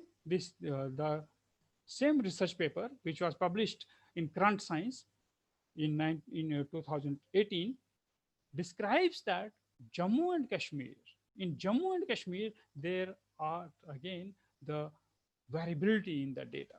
So look at this is about the threatened species. This is about the species. Some people are saying like 20. So this RDB is saying 27, NBI is saying nothing is endangered, and we are saying there are 100 species which are endangered in Jammu and Kashmir. So why not to jump in this field and streamline the data? But for giving a proper knowledge of the threatened species or the endangered species from J&K, we have started from a very much small scratch, from the basic. At Ecological Engineering Laboratory, Department of Botany, University of Jammu, we have started our research by considering these 4 research mandates. First of all, the survey and documentation of the plant species is very much required. This is what I felt after, or I can say that this I can advocate after reading this paper. The survey is very important. The ecological dynamics at different ecosystem levels must be done. The ecological modeling, and obviously everything, all the science basically is for the welfare of the human beings. We must also work on the ethnobotany and the human ecology. So taking these 4 as the research mandate, we started our research way back with my students in 2014, and before that in 2005 I started my research on Jammu and Kashmir. This is a map of Jammu and Kashmir. Unfortunately, this is the area which is with us, and this area we have lost as POK and COK, etc., etc. I have surveyed the Ladakh area, which is basically the boundary of Leh and Kargil. And I have also searched the different districts in Jammu. I have left the Kashmir. I have not worked on the Kashmir. These are the different areas where we have surveyed. In Ladakh, the survey was done near and around the Indus River. The first survey, the second day survey, the third day survey, the 4th day survey, 5th day survey, 6th day survey. So this was done, and I got such type of the ecosystems. I interacted with the people, I interacted with the students of the college level, and I found that these are the areas where an organized research is required. This is a typical picture of the Ladakh, where a different type of the ecosystem is. The areas which are near to the stream, they are lush green areas, but the areas which are very far away from the stream, I mean to say devoid of water, they are barren. But these barren areas do have some xerophytic plants. So what does it mean? It means that the water is very much required, and because this Himalaya, this is the part of the Greater Himalaya. The Greater Himalaya is basically found because of the eruption of the volcanoes, and the soil contains a lot of minerals, but these minerals do require water so that the availability of the ions is made clear and plants can grow.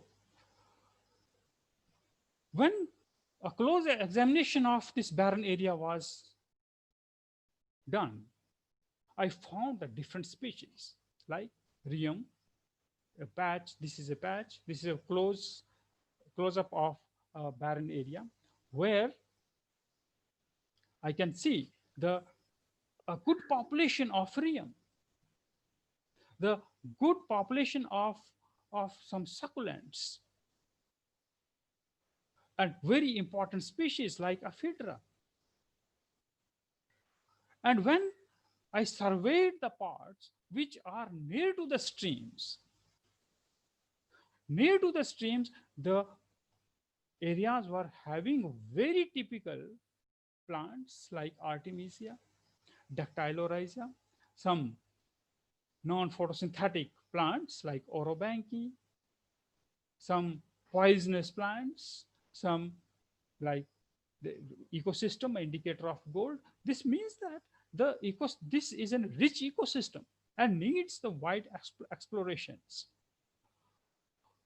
This is a rocky area where Indus flows.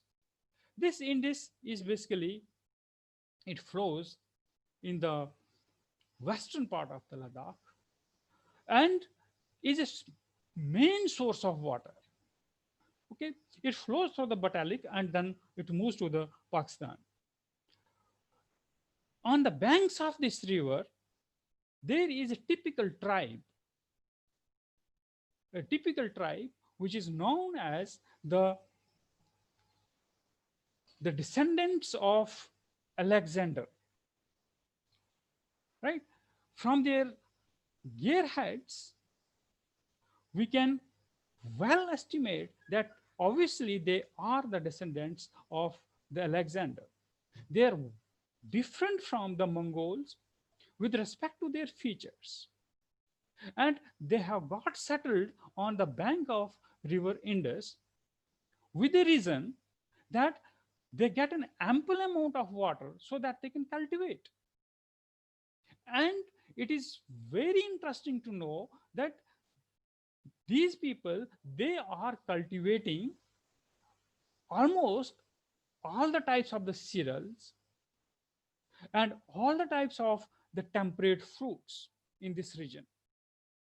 So the question is that if the water is available, then this barren land can be modified into the fruit growing market. It is known for the various type of the temperate fruits, apple, a typical type of the apple, the apricot, grapes, and these people, they sell these fruits because these fruits are very typical and they are different from the fruits of Kashmir Valley. Because of the dry weather in Ladakh, these fruits, they contain a less amount of water so that they can be dried easily for the off seasons. I interacted with these people and I suggested them that how to generate the economy out of these bioresources which they are having. Then this is in barren area. I moved all the areas, the barren areas, as well as the valleys, the green valleys. And ultimately, I started working on the different districts of the Jammu and Kashmir. Now, coming to the Northwest Himalaya, Jammu and Kashmir or Ladakh is basically, these are the two different union territories which comes under the Northwest Himalaya. Under Northwest Himalaya, we are having the Uttarakhand, the Himachal Pradesh, Jammu Kashmir, and now Ladakh. All these three different areas of Union of India. The Himalaya is divisible into the Shivaliks, lower one, which is near and around Jammu. Everybody knows about the Vaishno Devi. It comes under the Shiva in Shivaliks, Shrine Vaishno Devi. Then Lesser Himalayas, right? Lesser Himalayas is like the Kashmir or Rajouri, Punch. Then Greater Himalayas. And Greater Himalaya is the upper part. And in Jammu and Kashmir, in Jammu also we are having some part as in Greater Himalaya, which is a part known as the Sapphire Valley. The world famous fire is obtained, it is mine. Basically, there is a mine for the sapphire in the Padar area, and this Padar area comes under the Greater Himalaya. This is the Himalaya is visible because of these faults. There are some thrust faults, and these thrust faults they have classified the Himalaya in three different, majorly three different classes. This is the alpine temperate part of the Jammu Himalaya, right? It is like the cold desert of Ladakh, but it is in Jammu. The maximum peak goes up to 66 meters, 6,600 meters above sea level, and is known for a typical type of environment. Then just beneath it, we are having the grasslands, typical type of the grasslands, right? These grasslands are temperate grasslands, and the season for the growth of the plants, or the growing season of the plants, is for the 4 months or 5 months only.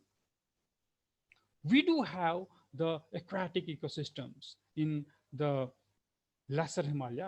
I'm now after the Greater Himalaya, I'm discussing about the Lesser Himalayas. In Lesser Himalayas, we are having the typical type of the water ecosystems also, the lakes and ponds.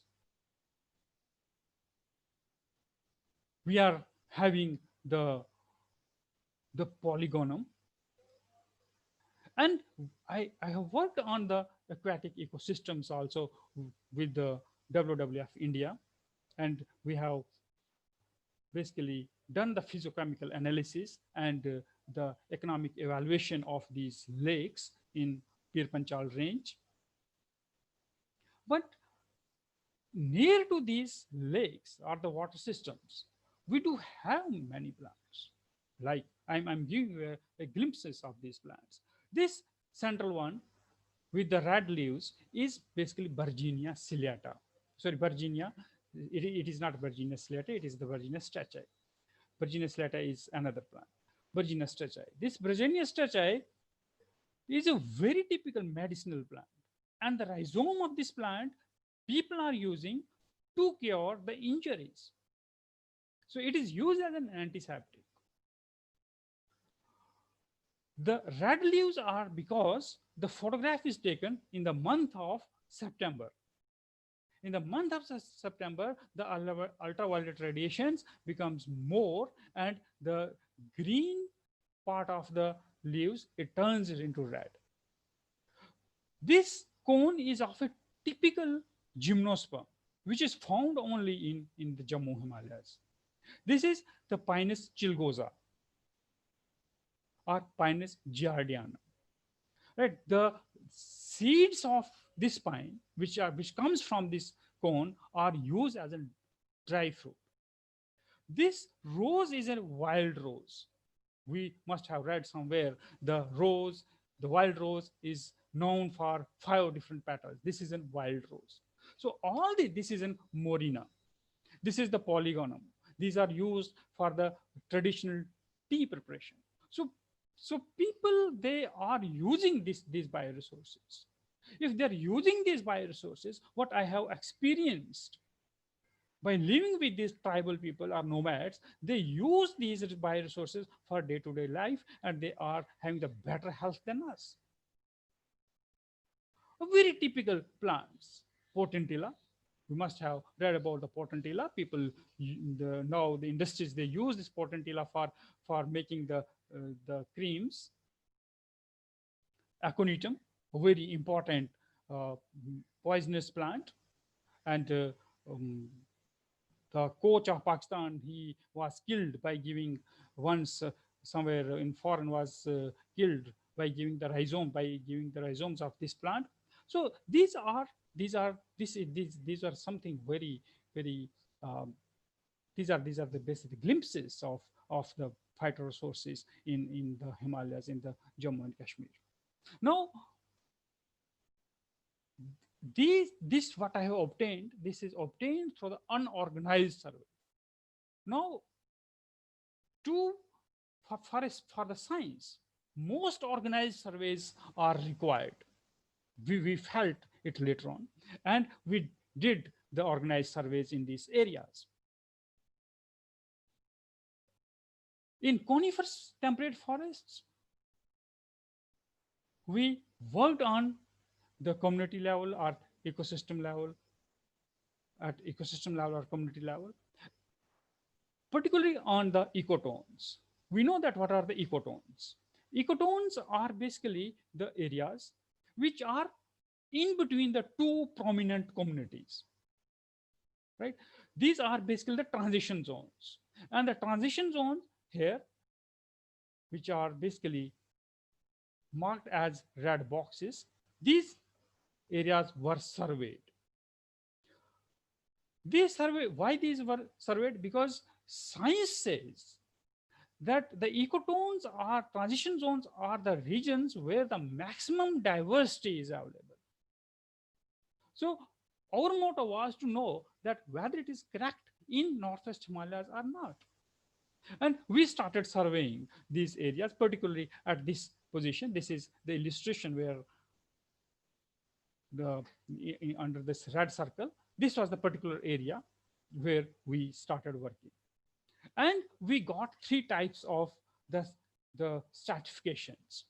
Grasslands were either they were at the upper part, grasslands either they were at the lower part, or grasslands and first they were latitudinally they were at the equal size. So from here we can say this is an area.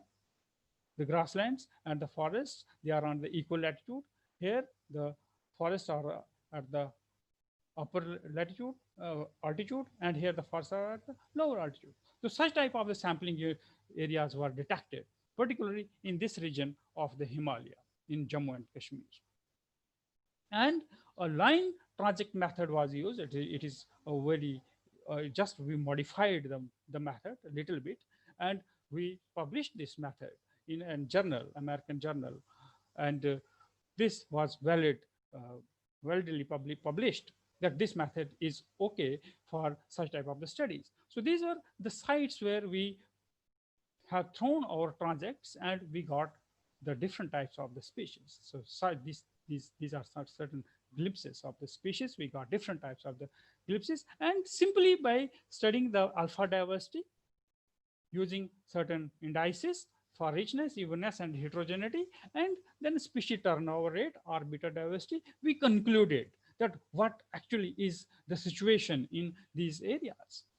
We concluded that species richness is more in forest and species evenness is more in grasslands.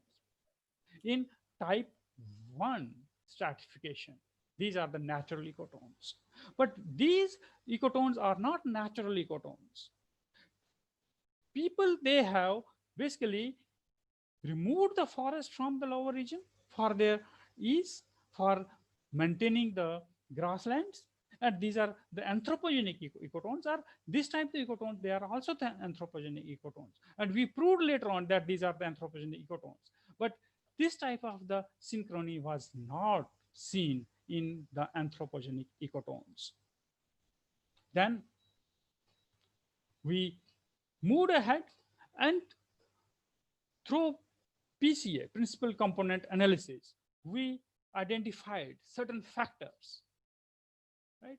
Like percolation, pH, electrical conductivity, capillarity, porosity. We identified these characters which are marked in red. We identified these factors which are responsible for maintaining the vegetation on the ecotones. And through the PCA and CCA, we identified for differently, we identified for, obviously we identified for this, identified for stratification number type 1, this for type 2, and this for type 3. Some factors like PR, they are common. Like capillarity, they are common between these two. So amalgam of the factors we found, and moving ahead for the fine scale determination of ecotones, we use the squared equilibrium distance, a mathematical expression. This mathematical expression we use to determine exactly the points on the ecotone where the maximum heterogeneity is there. So these peaks, they were basically giving us an idea that the maximum heterogeneity was at the quadrant number 36. Here it was at a quadrant number 53. So an organized research we have carried on, and we determined that if this maximum diversity is at this quadrant, what factor is responsible for this diversity at the diversity at the quadrant number 35. Now, question was of the anthropogenic ecotones. If anthropogenic ecotones are there, if they are because of the anthropogenic ecotones, how to assess the anthropogenicity? There is no formula or no method to quantify the anthropogenicity.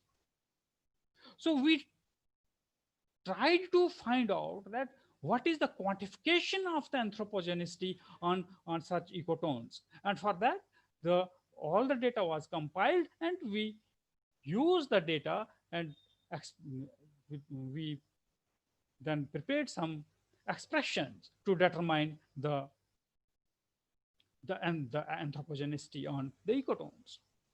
So ultimately, what we inferred from this, that if the ecotone is near to the population, then it must have the blunt peak, because the human interferences are responsible for the eradication of the biodiversity. Humans, through the grazing or the collection of the herbs, eradicate the plants, and then the peaks become blunt. Like here, the peaks become blunt. This is a blunt peak. This is a blunt peak. If the peaks are blunt, then we found that these blunt peaks, they are near to the human population, and the sharp peaks, they are on those ecotones which are very far away from, for the eradication of the gene of the species, and turning the, which is the wood of this plant is used to manufacture the bats, Prunus americana, apricot, then Quercus balut. Quercus, it is a very important plant. Quercus balut is an endemic to the northwestern Himalaya. So this plant, these two plants, the two species of the plants, Viscum album and Viscum articulum, it grows on these species. Now we started collecting the data for 6 different parameters, category of the phorophyte, like whether it is in which plant, which host this is, then the CBH of the host, then aspect of the mountain, pH of bark, water holding capacity of bark, and phenolic contents of bark. And through multivariant quadratic surface fitting using MATLAB, a very important software for the science students, we prepared an algorithm to determine the effects of these different parameters on the existence of the colonies of these parasites. And coefficient correlation using the quadratic function was used. We multiplied the parameters with each other, and this equation ultimately, these equations led to some observation. These are the field observations, and we put these observations in our algorithm in 3 different data sets. The first data set, where the same data, this field data, was used for the training without and testing phase. This was used, the whole of the data was used for the training as well as the testing without any error. Then in the second data set, 77% of the data was used for the training and 23% data was used for testing with a mean error of 1.36.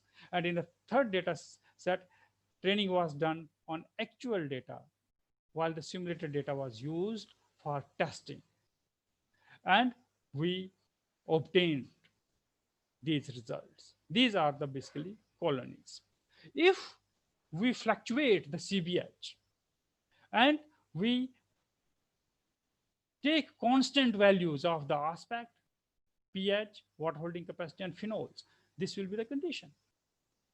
I mean to say this is into 10, 1.4, I mean to into 10, 14 parasites, approximately 15 parasites will be on the plant which is having the 48 CBH. The host which is having the 50 CBH, it will again have the 15 parasites. If the CBH goes up to 63, the number of the colonies of the parasite will be 14. So this was something, a mathematical use of the mathematics to predict the colonies of the parasite on the plants. And we ultimately, in the graphical manner, we obtained that if there is a hype in the number of the parasites, this hype must be because of the lowering down of the phenols. Here it must be because of, again, the lowering of the phenols. But some other factors are responsible. This peak is because of some other factors, and this factor can be the pH. So I mean to say that we are trying to involve the complete mathematics for the validation of our data. Ultimately, we are moving to a very organized niche modeling. In niche modeling, we took the Bonium persicum, Kala Zira. It is an Kala Zira, Zira, which is very typical plant, and it grows in the northwest Himalaya. This is the range of north. Basically, these blue points, these blue points are the areas from where the Kala Zira is reported from in northwest Himalaya. We did the analysis. The analysis which is basically preferred by the IUCN. We did the analysis. We obtained the extent of occurrence and area of occupancy, and we got to know that this species is an endangered species in northwest Himalaya because of the values which we obtained here through EO and AO.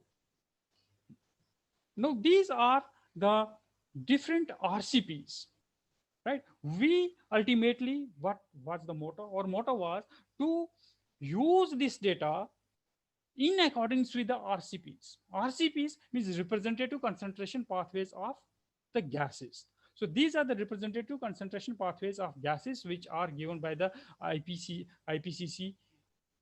IPCC has given us that how much the carbon dioxide concentration will increase by 2100, how much concentration of the methane will increase by 2100. Out of these 4 different lines, blue, black, red, and green, there is one line which is an actual line. Rest of the lines are basically the predictions. We use the Maxent here. Maxent is a very, I will say that this is a user-friendly software for determining, for basically modeling the niche or the habitat or the suitable habitat of the area. The areas from where the Bunium persicum was reported, we have not reported from whole of the Northwest Himalaya. This was the region, Kishtwar area, from where we got the Bunium persicum. But by consulting the herbariums and the different literature, we got to know that this is the range of the Bunium persicum in India. Basically, Bunium persicum, it was evolved in the Mediterranean climate somewhere near the Iran and Iraq, and moved in the different parts of the world. And in India, it reached up to the Uttarakhand, border of the Himachal Pradesh and Uttarakhand. And these were the geopoints, which we occurrence data of, or the geopoints, 26 geopoints for this species we got from the literature. Using the Maxent, these geocoordinates were basically punched into the Maxent software with certain environmental variables in the ASCII form of the forms, which came from the world climate data. So this data, world climate, this global climate data, is basically data which is given internationally by the IPCC. And these geocoordinates, this was the data which we obtained from the literature and the herbariums. These two types of the data was basically the input data. We hashed this data, we forced this data to the Maxent, and we got the product. Now, in this product, this is an basically actual points in the Northwest Himalaya where it grows, from where the Bunium persicum or Kalazira is available. And these are the processed images which we have processed from the tiles obtained from the Landsat satellite of USGS.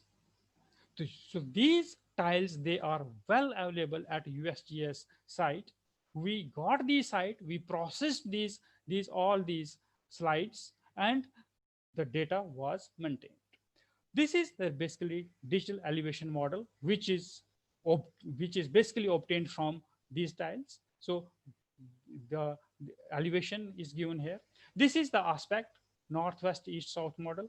And these are the mountain layer. These are the environmental layers, like for the temperature or for the relative humidity or for the rainfall. Now, the data, environmental data, which we got from the world claim was Bio 4, Bio 6, Bio 10, Bio 11, Bio 13, Bio 14, Bio 19. These are we selected. Basically, they have given the 19 different bioclaims, these bio variables, and out of the 19 variables, we selected only few variables, 1, 2, 3, 4, 5, 6, 7 variables, right? And these variables were used. Ultimately, we got these 3 different types of the models. Now, these 3 different of the models, this is the RCP 4.5, representative concentration pathway 4.5, representative concentration pathway 4.5 means an actual data, which actual data of the climate given by the IPCC, right? These concentration pathways, which I have, right, these concentration pathways, these are the concentration pathways, RCP 4.5. Hello, yes? Hari sir, sorry for disturbance. Yeah. Sir, as we are running late, yeah, so I am going to compile in 2 minutes. Yes. Minutes, right? Okay, sir. Okay. In 2 or 3 minutes. Okay. So this is the RCP Okay, data in 2000, which has now gone. These red areas are the areas where the Bunium persicum was available. In 2050, it will increase as the red area is increasing. And then again, it will decrease. So something is happening with the climate, which will increase the population of the Bunium persicum, and ultimately this Bunium persicum will decline, the population will decline down. This is what we have obtained. And this decline down, when this increase or decline down of the population, when we tried to explain using the RPCs, it is very much clear that the methane, if methane is decreasing down, this means that the population is increasing. So the methane is known as is identified as a culprit for the population of Bonium persicum. In phenological, in this is the small studies. We also are doing the phenology of certain important plants. This is the saffron, right? We did the phenology, diurnal studies, and we got to know that what is responsible for the production of the is it temperature or is it the relative humidity? What is important for the population, increasing population or decrease of the population of the saffron in Jammu and Kashmir. In ecological succession, we are also working we are working on the shivalics, where the fire is known as a very important factor for eradication of the forests, and we using certain parameters like the fuel load and then the number of the species which regenerate after the forest fires. We got our results using the PCA, a statistical tool. If the fuel load of the pine oxide needle will increase, the regeneration of the other plants will also increase. And if the fuel load of the other branches will, because this is the minus side, this is the plus side. If the fuel load and branches and twigs of the other fuel load because of the branches and twigs of the other plants will increase, the regeneration of the Pinus toxbergi will decrease. I acknowledge here to all my students who are working in these different areas, and they are giving us the good results. Thank you very much. This is what we are basically doing in the northwest, particularly in the Jammu and Kashmir in Northwest Himalaya. Thank you organizers for giving me the opportunity for giving a lecture on the topics which we are catering here in University of Jammu. Thank you, sir. Now this topic is open for the discussion. If any participant are having some queries, questions, they can ask the question directly, or they can put the questions in chat box.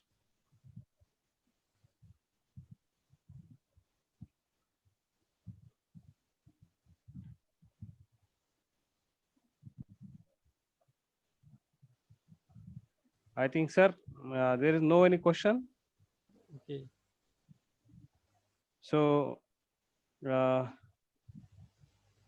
am very much thankful to Dr. Harish Chandra Datta sir for accepting our invitation as a resource person for this 2 days international e-webinar. Sir has delivered a wonderful lecture on topic Call of Himalaya, my experiences in mountain ecology. Sir has enlightened us. Sir has shared their experiences of mountain ecology with us. Sir has focused about the mountain ecology. He has enlightened us the concepts of biodiversity, also elaborated his experiences of mountain ecology, particularly in the Himalaya region. He has highlighted the importance of water in converting barren lands into the cultivated ones in the Himalayan range.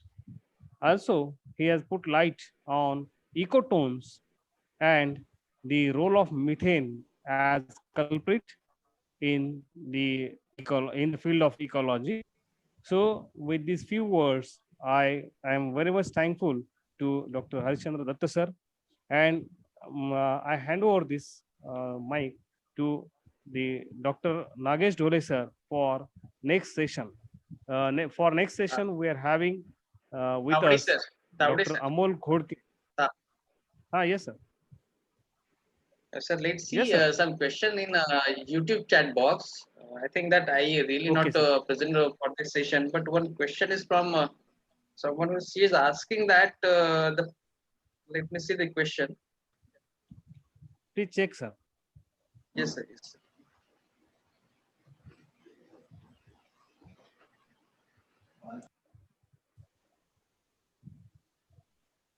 Sir, This question is about the foot ulcer.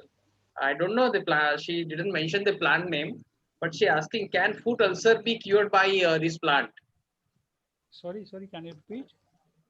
Sorry, sir. Can foot ulcer be cured by this plant? She didn't mention the plant name there, and Foot ulcer. sir, Foot did you ulcer. get the question? Foot ulcer. Can you put in on the chat box? Foot ulcer can be cured by this plant. She didn't mention the any plant name there, but she asking about some plant that you have discussed in your, I think that in your lecture. Is it foot ulcer or foot ulcer? Sir, Foot ulcer. F-double-O-T. Foot ulcer. Fruit. So I'm not. Can you put on the chat box? Yes, sir.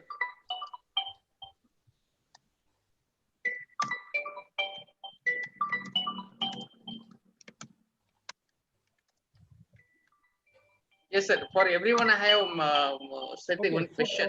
Okay. Foot ulcer. Yeah. Right. Foot ulcer. Yes. Yeah. For foot ulcer, basically people are using. There is a plant called as the Susuria costus. Susuria costus is a plant. Suria costus is a plant. Basically, the rhizomes of this plant, they are used. The tribals, they are using to cure the foot ulcers. This Susuria costus is a very important plant, and this is also an endangered plant in Himalaya. It is found throughout the Himalaya from east to west. This is it's a very cure. It's a very definitely very good plant, and the Indian Institute of Integrative Medicine, they have worked on the bioactivity of this plant also. So this is a good plant. Okay, thank you, sir. Now we'll move to the next session. For that session, we are having the resource person, Dr. Amol Ghodke. He is from Australia. So I would like to hand over the charge to Dr. Nagesh Dhole sir for the next session. Dr. Nagesh Dhole sir.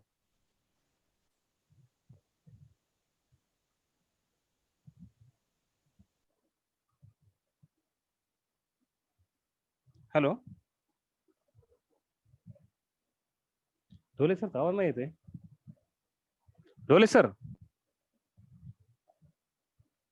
you are not audible. Dr. Nagesh Dhole sir. Arvind is there. You tell Arvind.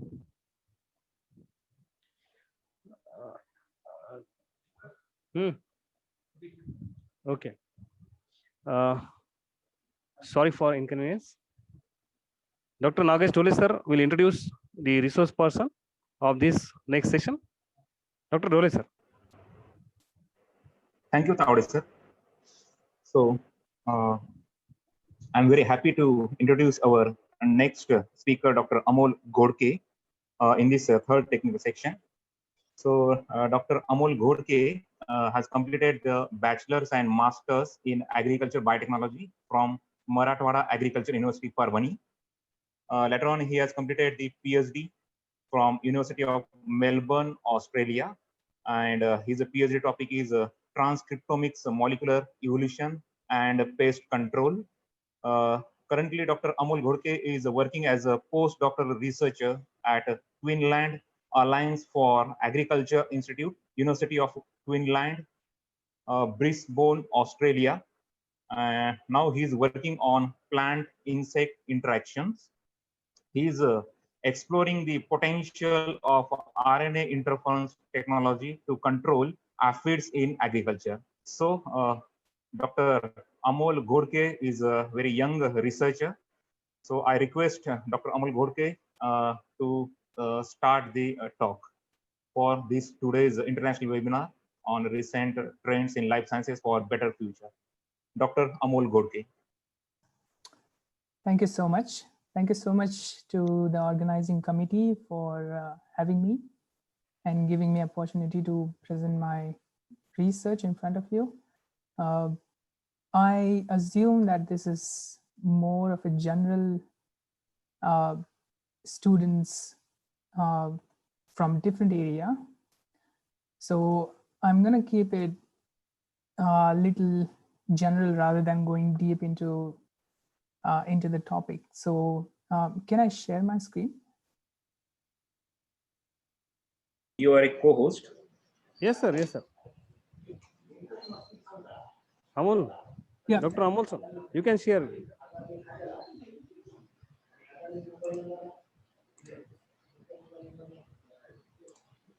Can you see it?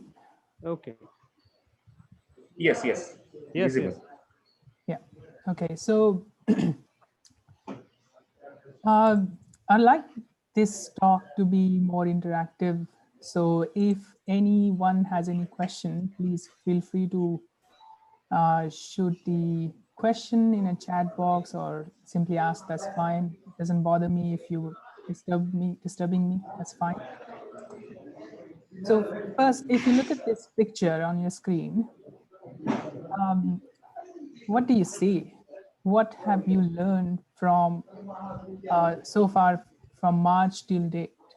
And I think lots of things about virus infection, infected numbers, death number, etc., etc.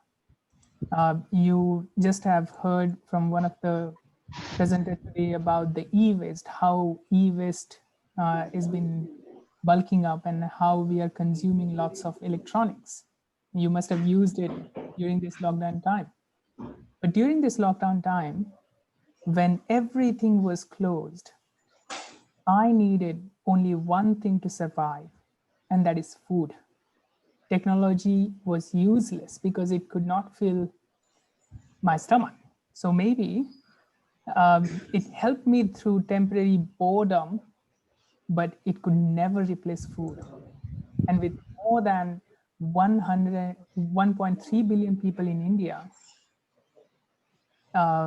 it is one of the biggest tasks to feed everyone, and that can only be achieved by enough food production. We cannot rely on food imports, specifically because we know the nature can make us stop everything. And if the food transport is stopping, then we are doomed. And that's why agriculture is prime importance than any other sector. Imagine if our farmers would not have produced this food, but then much greater number of people would have affected and died perhaps due to hunger than they have died due to COVID-19. And that is the reason. And that is the reason why we need to pay some special attention to agriculture sector. And today I'm gonna tell you about the pest control, because Indian agriculture is facing some serious issues, some serious problems. It's not just Indian agriculture though, it's all across the world. Pests are attacking our crops and then stealing our food. So we need to do something about it, and it's changing rapidly. Specifically, Indian agriculture has been relatively stable until now, thanks to our fertile land and age-old but sustainable practices that we used on the farm. But picture is changing rapidly, and it's changing and coming up with more challenges. There are several new issues coming up, and pests is one of them. And year by year, these issues are becoming more challenging due to globalization. How globalization is involved in this, I'll explain it in a bit. So we have been using these chemical pesticides for very long time now to control all these insect pests in agriculture as well as in our households, controlling cockroaches, mosquitoes, and all other things. And they have been very effective, no doubt about that. But after prolonged and overuse of these insecticides, they show very adverse effects in terms of resistance building in insects and the effect on beneficial insects like honeybees and other ladybird beetles, and also the effect on animals in terms of the toxicity. But the most important one is the toxicity, the toxic effects on human health. So if we consume agricultural produce, which is sprayed with chemical insecticides, they may cause long-term hazard to human health. And that is the reason why chemical control is not sustainable option for us to select for our agriculture protection. So let's take an example how human activities in agriculture are changing the dynamics of the nature, particularly the modern agriculture. So as we know, pest control is one of the biggest issue. And you must have heard about the cotton bollworm, which is one of the major pests for cotton. And people in Marathwada and Vidarbha, they're very well aware of this fact because they are the one who are producing one of the largest amount of cotton in India. And India introduced BT cotton to control this particular pest, economic pest. And after introduction of the BT cotton, it boosted the production of cotton very, very well. And it gave, it returned farmers in terms of the economic benefits. But there are issues that are popping up every now and then. And these are because this particular cotton bollworm has been now targeted by BT cotton, we have other pests that are coming up as a major cotton pest, which are not targeted by the BT cotton protection strategy. And these are pink bollworm, thrips, chassids, aphids, whiteflies. All these insects, they were not bigger threat in previous years, but now because of the BT cotton, they're coming up as a major cotton pests. How and why? Because cotton bollworm feed on leaves and cotton bolls. So it feeds on the live tissues. So if there are no tissues left onto the plant, these other insects cannot feed on just stem of the plant. And because BT cotton is targeting Helicoverpa, the bollworm, there is very high or large amount of green tissues are available on the plant, which these insects can feed on. So they are becoming bigger problem now. I worked in Central Institute for Cotton Research on particularly this issues, which is emerging pests in cotton sector. And we traveled across India collecting different insects and trying to find how they are getting different from each other. And we found that particularly North Indian leaf hoppers, they are different from the South Indian leaf hoppers. And our study on this was published in 2016. And we suspect that this could be due to different levels of economic, insecticide spray on cotton plants. So northern region particularly spray much higher amount of insecticides than the southern region of India. And perhaps that is the reason why these insects have different genetic sequences developing within themselves than the South Indian sequences, South Indian leaf hoppers. Also, it is a well-known fact that cotton bollworm is now also developing resistance.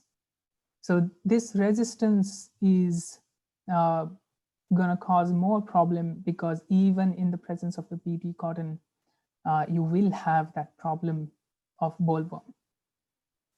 And insecticide resistance is also coming together. And of course, the globalization that I was talking about a couple of slides ago. So you must have seen these pictures recently, a couple of months back. This is migratory locust, and they come in huge number and sweep across the ground, feeding on every single thing, and they destroy every single plant in their way. This wasn't a problem in India before, because this was more in a Middle Eastern regions, Middle Eastern countries, up to the boundaries of Pakistan. But now they're reaching up to the Punjab. So these are the issues, the pest issues. And this is all happening because of the globalization, because of the climate change, because of the global warming that we are doing, all these things. So these issues will cause problem in future and will cause huge economic loss at different front. And that is why scientists need to be proactive to anticipate these issues and ready with the solution. So what are the modern pest control strategies we could use? Is there any? Hello? Please continue. Please continue. Yeah. So what are the pest control strategies that we have on table at the moment, particularly the modern technologies that we can use? Is there anyone asking, or it's just someone has? Participants are requested to mute your mic. All the participants are requested to mute your mic. Okay, continue. Okay, thank you. So the first strategy, that is, of course, transgenic crops.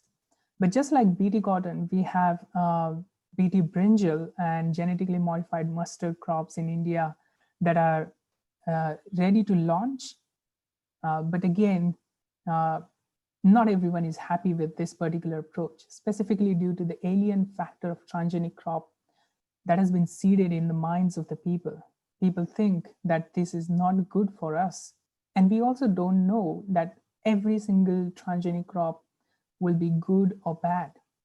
We know that BT cotton is not harmful for human being because there has been very rigorous testing done by different agencies, different research institutes, and we didn't find any adverse effects on human health or any other animal for that matter. So for any new transgenic crops, we need to gain the confidence of people, which is a huge task at public or social level, and may take several years. So this may not be the immediate solution for our problem. Transgenic crops definitely one of the important and key strategy to combat pests, but it is not the ideal strategy that we can adapt at the moment. Next one is gene drive. This is rather futuristic strategy to control pests, or for that matter, any other species like migratory locust that I was talking about. And this I'll explain in a short time, because this is really huge topic currently and very burning sensitive topic at the moment in scientific world, that can we use gene drive to control different invasive pest species, or even in agriculture, can we use it? So how does gene drive works? So in gene drive, basically, so here is an example which other scientists have been working on. So they have a gene called double sex gene, and they modify one particular individual of mosquito. So you see the yellow colored mosquito here, which is genetically modified. and it has two modified genes, two copies of modified gene called double sex gene. And when it cross with wild type gene, it produces in natural population, it produces certain number of same individuals with similar copies of gene.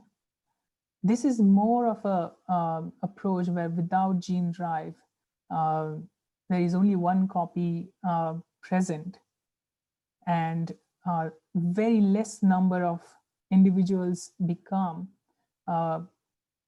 they born with this gene modification, and eventually it lost from the population and does not show any effect. So what happens is, because of this double sex genes, if there are two copies present, the female cannot produce eggs and the fertile eggs, and it affects the next generation total birth rate of the next generation individual. So with gene drive, you can see after mating genetically modified individual with the normal type, you get more and more number of individuals with genetic modifications naturally, and that stops the total production of the newborn insects. And this particular gene is also important because it produces some male type mouth parts, because as you know that only females can bite or feed on blood, but not males. So if they are female with male type of mouth parts, they won't be able to feed on human blood. They won't be able to produce babies, and essentially they'll die by starvation. There are also other approaches, which is symbiosis. So if you've heard about the Wolbachia symbiosis, basically this is a microbe that is naturally found in a population, mosquito population. If this particular bacteria is present in male mosquito, then that cannot fertilize the egg, and that is why the total number of mosquitoes goes down, and that is how we produce. But all these approaches need very, very thorough scrutiny that it is not going to affect the overall balance in the nature, because if we release any genetically modified insect in the nature, we don't know how it is going to react with other species or other organisms, and that may cause some issues in future. So even though this looks really promising, but we don't know how promising it would turn out, and there is need to check the ultimate effects of it. And then RNA interference, which is a topic that I've been chasing down since my PhD. This RNA interference you can use it as a transgenic crop, just like BT cotton, but everyone is not happy. So we can use RNA interference as a spray for future one. But first, let's understand what is RNA interference. So this is the schematic diagram that shows the molecular mechanism of RNA interference and its induction. So we have this dsRNA, which is a part of a gene that is amplified in the lab, and we introduce it in the body of the insect. When it gets inside, there are proteins called dicer. These dicer proteins clamped onto the double-stranded RNA fragment, and they chopped it into 21 nucleotide long small RNAs called siRNAs. And these siRNAs then bind to the target gene mRNA using the RISC complex, which is basically different proteins come together and it guide towards the mRNA, and then initiate the mRNA degradation process. And as you know that if mRNA, which is a product of DNA or your gene is degraded, it cannot form particular protein. If protein is not forming, then certain mechanisms within the cell of that organism gets disturbed. And these processes or mechanisms in the cell are very, very important or vital for that particular cell to survive. Then without those components available, your cell or your organism will simply die. If you really want to understand this in a simplistic way, I have a YouTube channel called Simplex Science, and this is the link which basically shows you just within 3 minutes how this RNAi works in a simple language, not the scientific way. So if you want to understand it in more easily, please go and check that out. So is it really effective? That's the main question right now. So this is one of the very, very important publication that came out recently, and that has showed the Western corn rootworm can be controlled using RNA interference in corn. And this is basically the point where all the scientists started believing that RNAi can be a very important breakthrough for agriculture, because there's several things that it addresses. RNAi can be designed to target only one type of species or only one type of insect, because it is highly based on the sequence similarity of the nucleic acid or your genes. So if the gene sequences are different, they cannot initiate the RNAi process. So let's say if we are trying to design dsRNA to control this corn rootworm, and we feed that dsRNA to any other insect, say bollworm or aphids or whiteflies or leafhoppers, they will not show similar effect. They will not act on it, which is important because we want to control only populations of the insect that are harmful for us or for the agriculture that we do. And we do not want to harm, let's say, honeybees, which are another, again, important insect, but it's beneficial for us. So more the number of honeybees, it's good for us. So that is the reason why RNAi is important. Then second reason is it can be used in a different way. So you can produce transgenics from double-stranded RNA producing plants. Then you can also spray it, you can topically apply it, all those sort of modifications constantly happens. So I have been working on this insect called aphids, but aphids are really, really huge in number, and they are of different types. If you see on the slides, you can see different types of aphids, different sizes, different colors, and of course, they feed on different plants. So, and there are some aphids that feeds on multiple plants as well. So, and I worked on aphid called Mysis persicae, which is basically feed on 100 different plant species, which are economically important for us from agriculture point of view. And it's such an amazing insect. If you look at the biology of it, you can see that they have symbiotic association. So this is a bit sidelined from the main topic, but it's interesting to know the insect itself and its ecology, that they have some symbiotic association with, say, Hamiltonella defensa, which is a bacteria. So if this bacteria is present in the body of the aphid, the wasp cannot lay eggs in the aphid's body, and aphid is getting protected. Aphids and ant.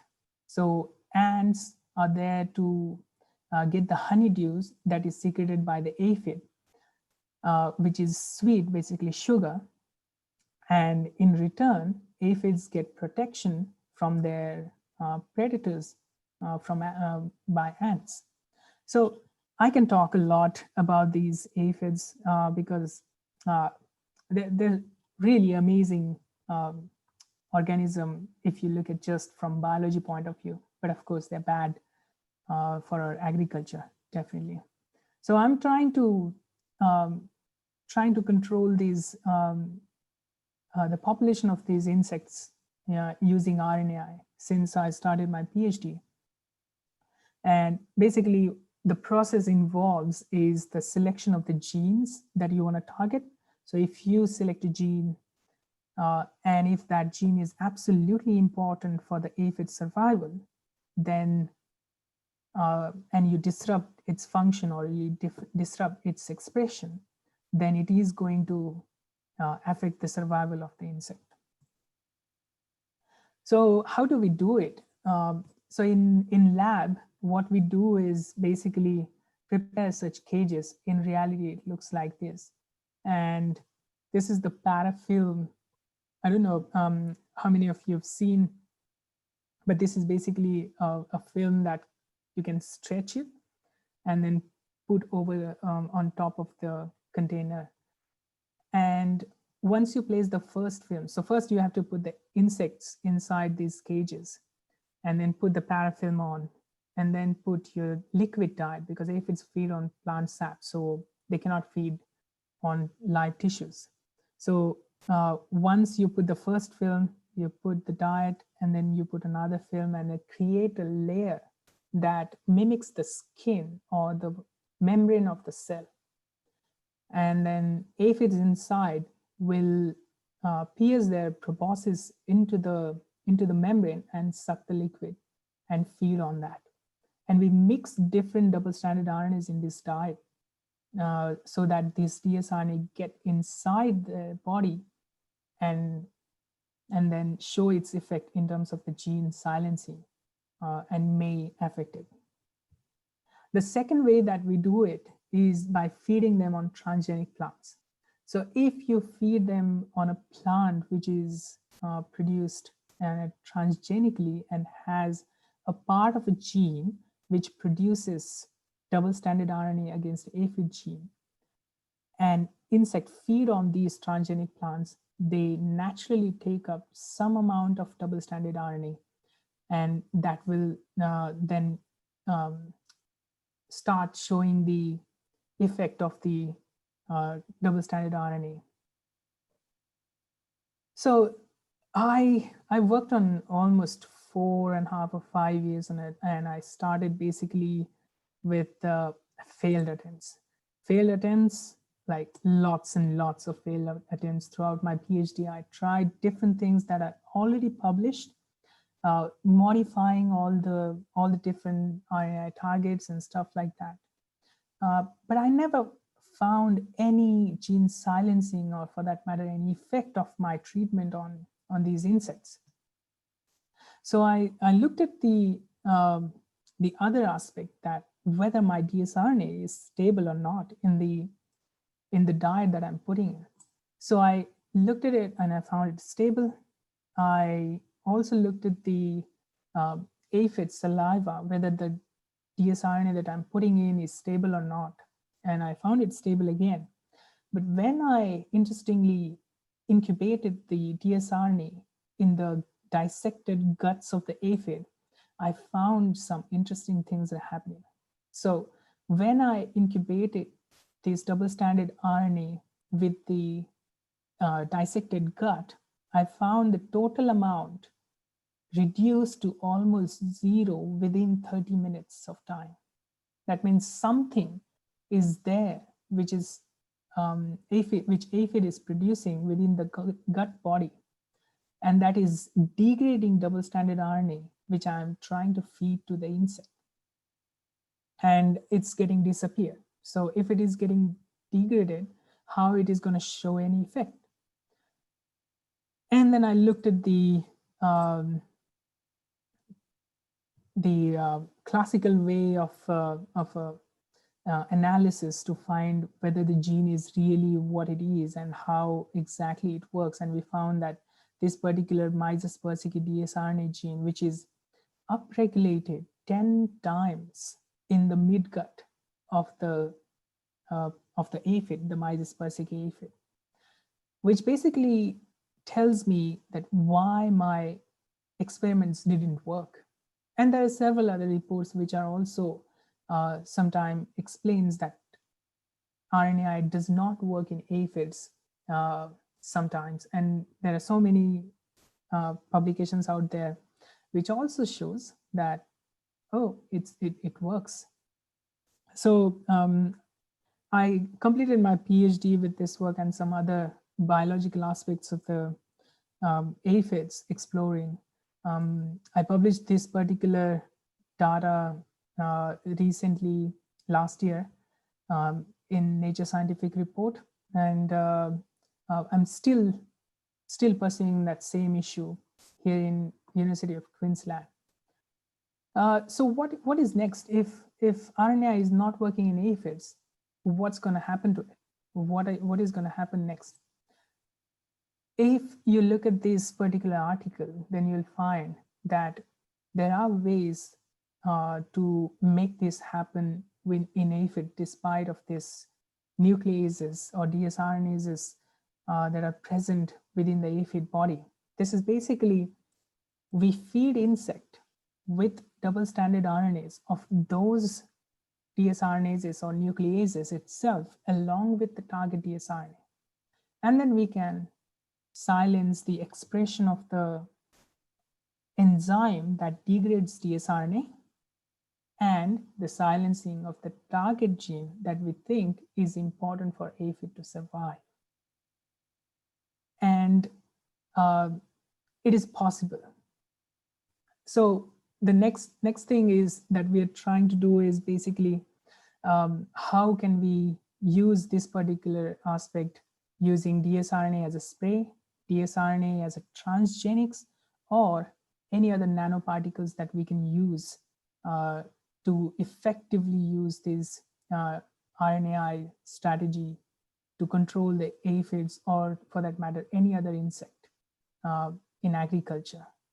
And that's it from me.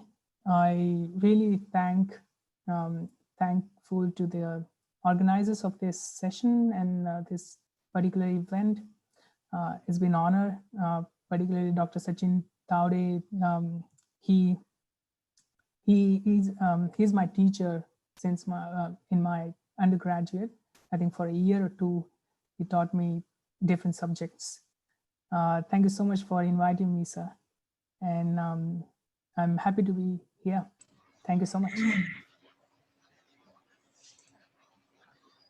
Now, thank you, Amol, for accepting our invitation. Now, I would like to hand over the charge to Dr. Nagesh Dhole sir for vote of thanks for this session. Dhole sir. Thank you, Taude sir. Dr. Amol elaborated briefly about the aphids and plant interactions, and Amol described about how the different strategies, that is the RNA strategies, used to control the pest one. So this is very useful information. Those who are working in this field one. So Dr. Amol, you have given a very nice lecture shortly. Those who are working on these RNAi interference are used to control the different aphids. That is useful to the researchers, faculty members, and the students one. Thank you very much, Amol, for accepting the invitation for these 2 days international e-webinar. Thank you very much. Now I hand over the charge towards the Om Prakash Kadam sir for our next technical session. Om Prakash Kadam sir. Thank you, sir.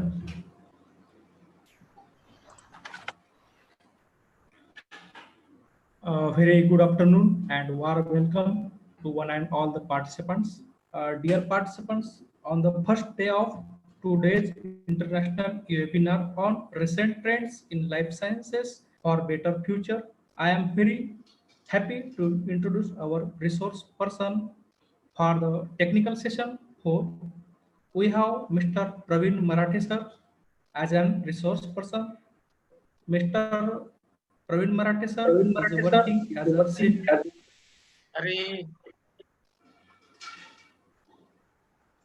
Mr. Praveen Marathe sir is working as a senior research fellow at Bhattacharya Laboratory in Advanced Center for Treatment, Research and Education in Cancer, New Mumbai. Sir has worked on PhD title Creation of Novel Photochangeable Fluorescent Protein with Improved Features through Directed Evolution. He submitted his research thesis. He have qualified NET, GATE and various entrance examinations conducted by research institutes. Marathi sir has technical expertise in various advanced research techniques in field of molecular biology, such as cloning and expression of transgenes, PCR techniques, DNA sequencing, protein expression and purification. Also, he has a skills in advanced microscopic techniques, biophysical techniques like FPLC, DLS, FACS, and computational techniques like genomic softwares, protein molding softwares. Marathi sir has published a number of papers on their research in peer-reviewed national and international research journals.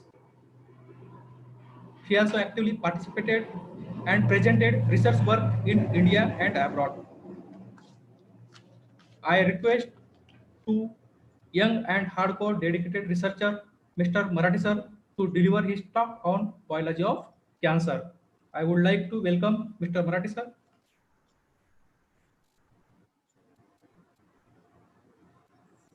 Hello, I am audible. Yes, you Yes, are sir. audible. Can you see my screen? Yes. Yes.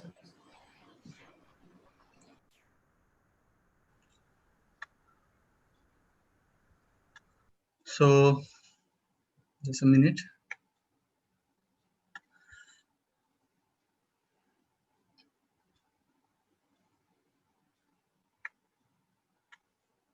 Okay. Thank you, Omprakash sir, for introducing me so briefly.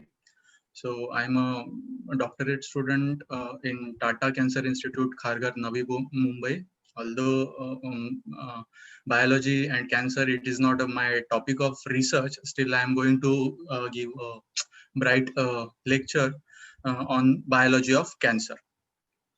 So let's start with cancer. So what is mean by cancer? First, let's start with cancer. So what is mean by cancer? So cancer is a disease. Just give me a minute. So cancer is a disease where cell grows out of control and invade, erode and destroy the normal tissue.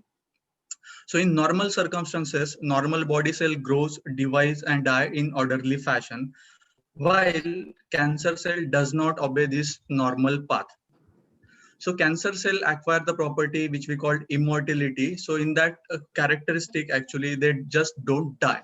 So in that scenario, they just continue to grow and divide in disorderly fashion.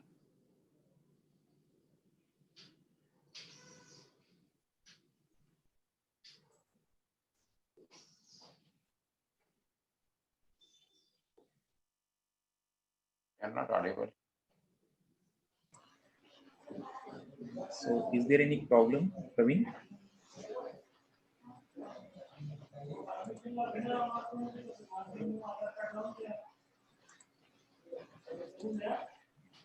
Praveen, is there any problem for slide sharing?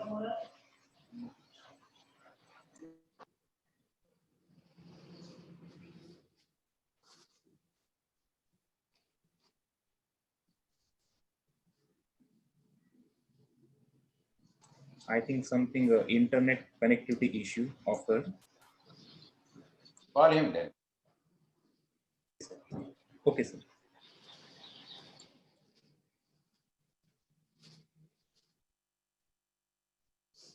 Yeah.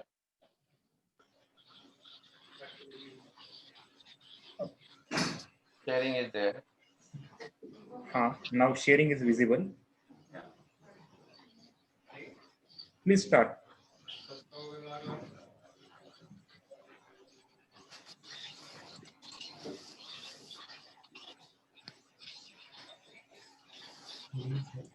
Okay, sir, your mic is mute.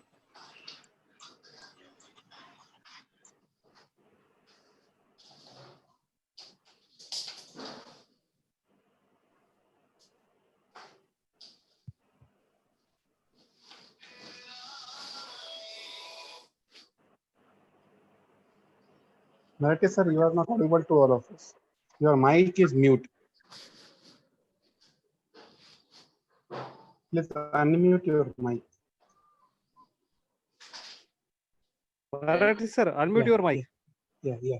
Yes, I have unmuted the mic. Okay. You are audible and Please as continue, always sir. we are viewing you. Please continue, sir. Yeah. Can you see the screen? No. You cannot see the screen. So can I share your screen? Just one Dr. minute. Marathi, sir.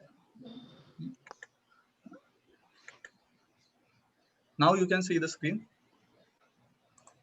Yeah. Hello. Now casting. Okay. So Your slides have gone ahead. Your slides have gone ahead. No. Right. is it audible? Yes, sir. Okay. So the oldest recorded case of cancer was discovered in Egypt from 3000 BC, while the earliest evidence of cancer in hominid, which is the closest relative of human beings, came from the toe of 1.7 million year old human relative found in South Africa. So why we are seeing such a increase or spike in the cases of cancer? What are the reasons that we are discovering more cases of cancer? So the first reason is we are just living the longer. Humans are just living the longer. I will explain how longevity of human being are directly proportional to the cancer cases. Then increased diagnosis is the another reason. So the medical facilities and medical care has been evolved tremendously in the recent past. So because of that, the diagnosis of cancer has been increased. Okay. So if the lifespan of human is shortened like 30 to 35 years, then in that case, the disease like cancer did not get any chance to manifest. Okay. Along with that, sedentary lifestyle and increased pollution also has played a role in spike in the cases of cancer. Is it audible, right? Yeah. Yeah, you are audible. Okay.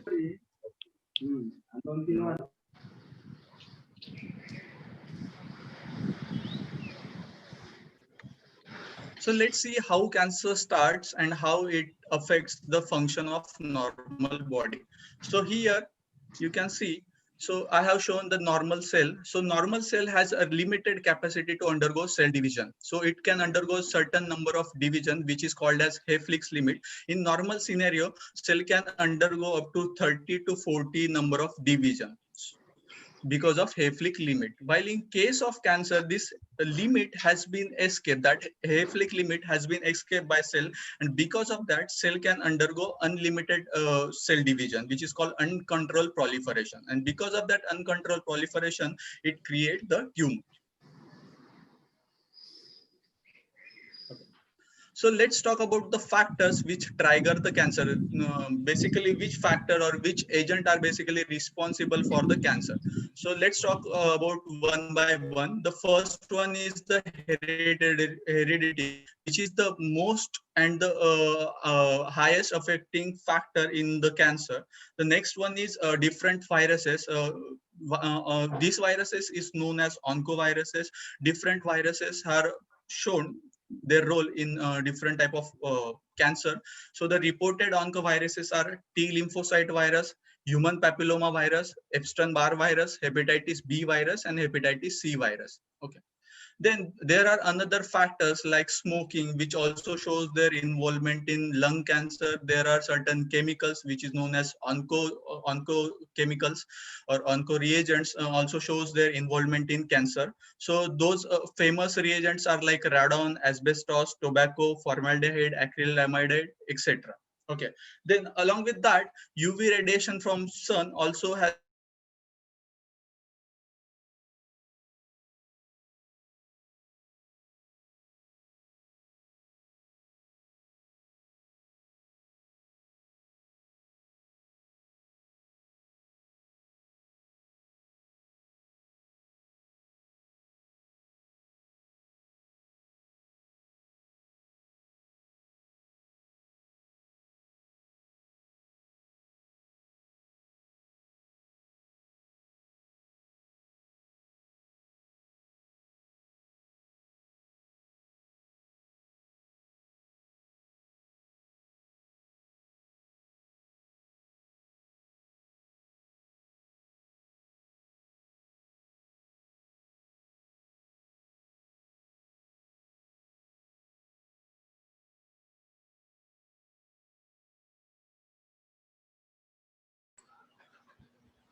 Hello, Marathi sir.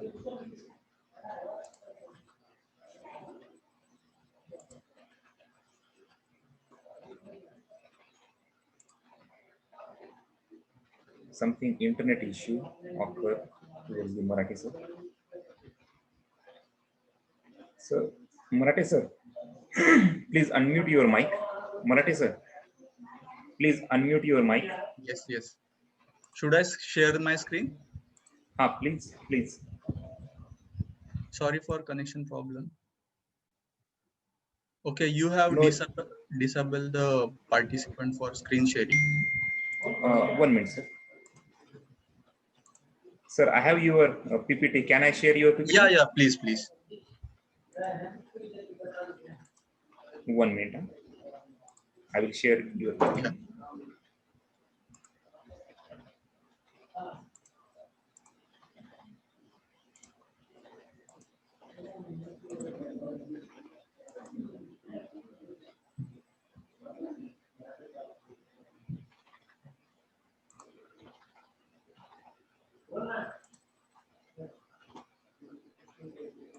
Fifth slide. Yes.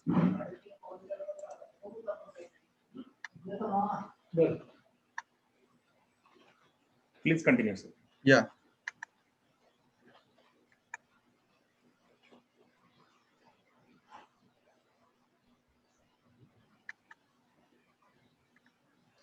Okay, so all these factors basically act, all these carcinogens basically act in the same manner. They basically introduce the mutation in the genome of normal cell, because of which cells proliferate in uncontrollable manner, which leads to the development of cancer. Next slide. Okay. So as I told in last slide that the mutation basically happens in the genome of a cell, which leads to the uncontrolled proliferation. In this category, basically there are two important type of genes which known as oncogene and tumor suppressor gene are the most crucial one. So the balance of here you can see the balance of oncogene and tumor suppressor gene is very crucial for the normal well-being of cell. So if the balance between the oncogene and tumor suppressor gene changes, it leads to the cancerous stage of cell. So this balance between oncogene and tumor suppressor gene is very crucial. Next slide.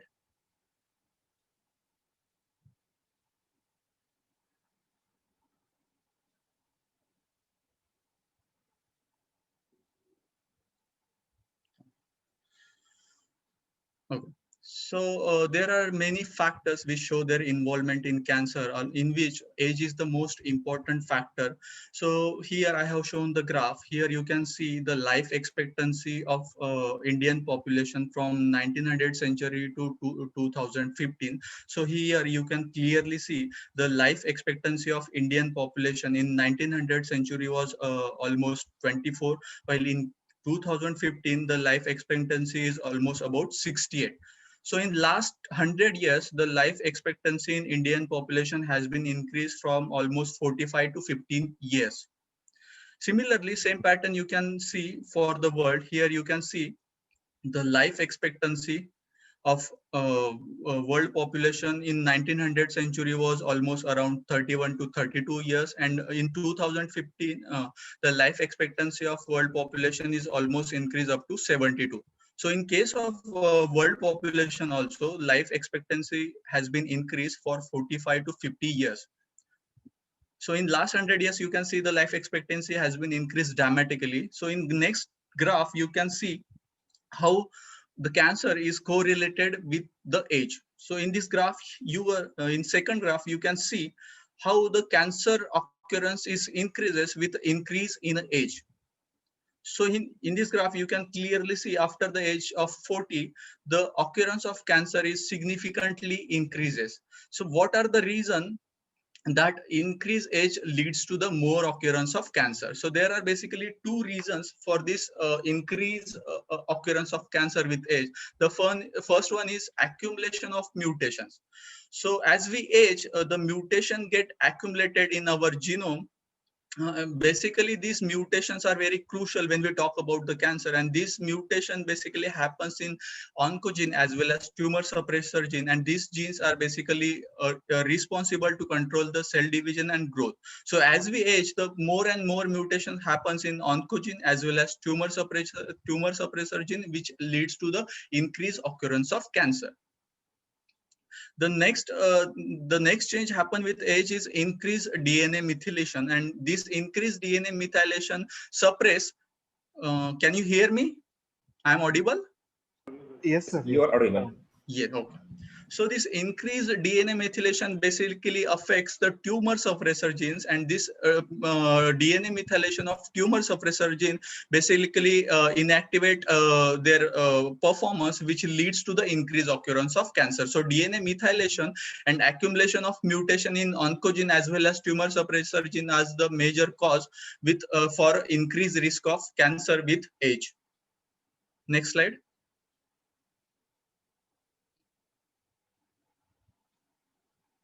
Okay, so let's talk about the different type of cancer. You may have heard about the different type of cancer, but cancer is basically categorized into 5 types, and this categorization is based upon the type of cell or tissue get affected.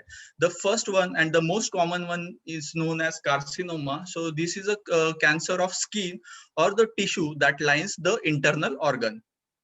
The next type of cancer is known as sarcoma. This is basically cancer of connective tissue, which involves bones, muscles, cartilage, as well as blood vessels. The third type is known as leukemia. So this is a cancer of blood cell. Okay. The fourth type is a lymphoma. This is a cancer of immune system. It basically affects either B lymphocyte or T lymphocyte. And the last type of cancer is melanoma. Basically, this happens in pigment producing melanocyte cells. So here we have seen the different type of cancers, but this categorization is happened based upon the type of cell or tissue get affected. But the basic pathway which happens in all this type of cancer is common. That is normal cell which is acquiring different type of mutation either in oncogene or tumor suppressor gene, which leads to its uncontrolled proliferation. And this uncontrolled proliferation further lead to formation of tumor, which can be metastatic.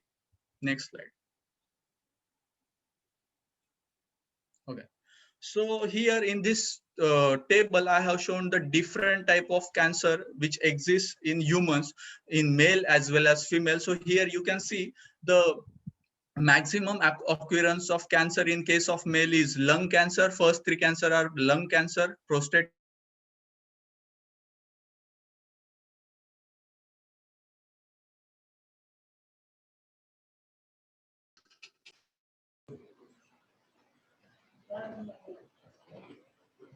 I think something internet issue again occurred towards the Marathi side.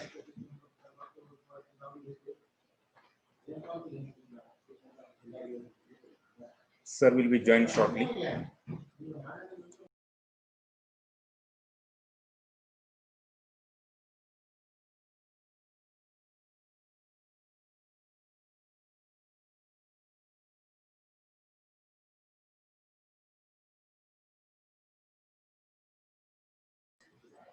Marathi sir. टोले sir, Marathi सरांना तुम्ही को host करा, त्यांना issue येणार नाही तेवढा तो. Okay. It's himself he can mute and mute. Okay. Okay. You are sharing the presentation, right, sir? I will making a co-host to you, sir. You can. Okay. I will share once again this slide. Marathi sir, if possible, from your side, you can share the slide. Yeah.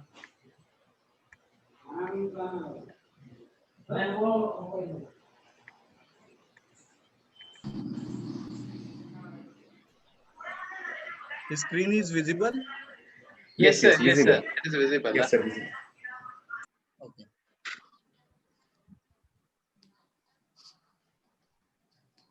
So what are the hallmark of cancer cell? We have talked about the normal cell and we have talked about the cancer cell. So what makes the cancer cell different from normal cell? So there are certain feature which is known as hallmarks for cancer cell. So the first hallmark of cancer cell is sustaining proliferative signaling. So what is mean by that? For a normal cell to proliferate or to undergo cell division, it required external signals. Okay, in that case only, when the signals are available, in that case only it can undergo proliferation. While in case of cancer cell, such kind of proliferative signals are not essential, and cancer cell can proliferate without receiving any external proliferative signal. Then next hallmark of cancer cell is it evades the growth suppressor. So what is mean by that? So the process of cell division and process of cell growth is tightly controlled in normal cell. But in case of cancer cell, this process has been escaped. Because of this, cancer cell can undergo unlimited growth as well as cell division. The next hallmark of cancer cell is invasion as well as metastasis. So in case of normal cells, there is a concept called contact inhibition. So when normal cell undergoes proliferation and when they come into a close proximity, they undergo contact inhibition. That means they cannot proliferate further. But this property has been evaded by cancer cell, and because of that, they can undergo invasion and metastasis. In metastasis, cancer cell can migrate from one organ to another organ. Then next hallmark is enabling replicative immortality. So in our previous slide, we have talked about the Hayflick's limit, which normal cell follows. The Hayflick's limit is like the certain number of cell division it can undergo. But this cancer cell has escaped this Hayflick's limit. Because of that, they attained the immortality. That means they hello. I am audible? Sir, any Yes, issue, sir. Yes, sir. You are audible, sir. Okay. So these cancer cell basically escape the Hayflick's limit. Because of that, they attain the capability to replicate or proliferate unlimitedly. They just behave like stem cells. So it is known as immortality. The next feature or hallmark of cancer cell is angiogenesis. So for a normal growth of cells, it required continuous supply, sustainable supply of oxygen as well as nutrient. So because of excessive proliferation, cancer cell require excessive supply of oxygen as well as nutrients. So this cancer cell basically induces the angiogenesis process. In this angiogenesis process, they actually synthesize their own vessel system, own vascular system. Because of that, there is a sustainable source or supply of oxygen and nutrient to these cancer cells. And the last one is resisting cell death. So in normal cell case, these cells after attaining this Hayflick's limit, cell undergo either senescence, they stop replicating, or either they undergo apoptosis, which is nothing but cell death. But in case of this cancer cell, they basically resist the cell death and keep continuing the proliferation process. So all these are the hallmark of cancer cell, which distinguishes cancer cell from normal cell. Next slide.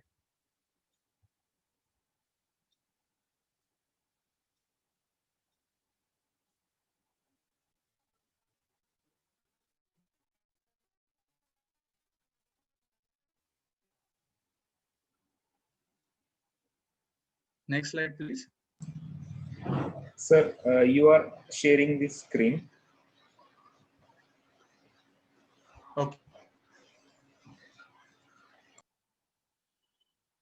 Okay. So why cancer is so difficult to treat? Like medical system has been evolved tremendously in last 40 to 50 years. We have find the solution for diseases including HIV and many complicated diseases. So why cancer is so difficult to treat? Why we have not achieved the success over cancer? So the first problem to treat the cancer is cancer cells cannot be detected by immune system. So cancer cell basically find and evolve the pathways because of that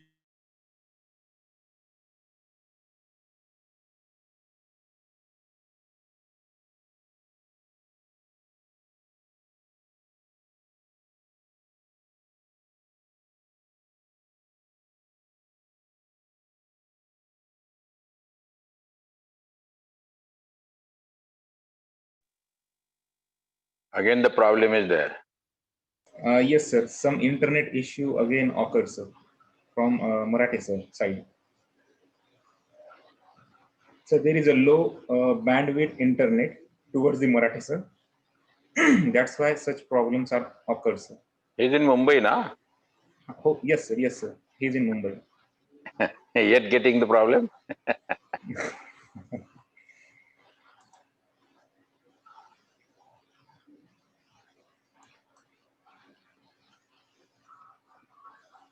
Sir, Marathi sir again joins, sir. Yeah.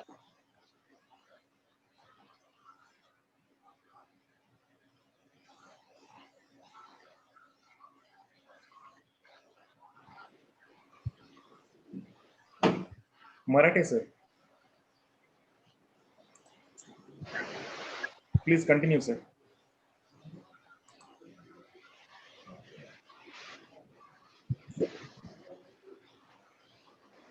I'm audible? Yes, sir. You are audible, sir. Sorry. So these cells migrate from one organ to another organ. Because of that, the treatment of cancer get difficult. The next problem about treating cancer is a cancer is very unique and heterogeneous disease. As we are unique, our genomic print is different. In the same scenario, cancer is also different. The kind of mutation acquired by cancer is also different, and because of that, treating cancer get difficult.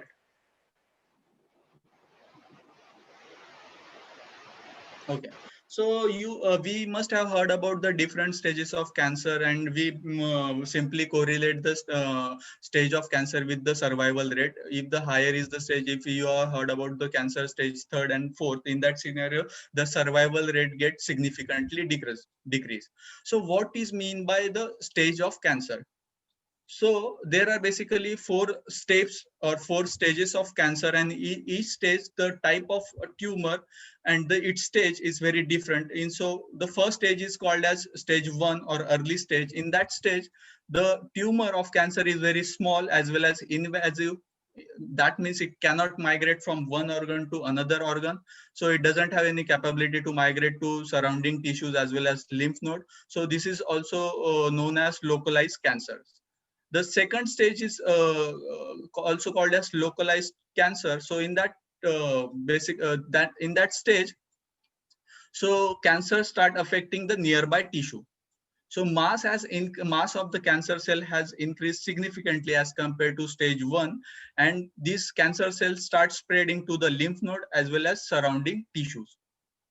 The third step is called as stage 3, which is also known as regional spread.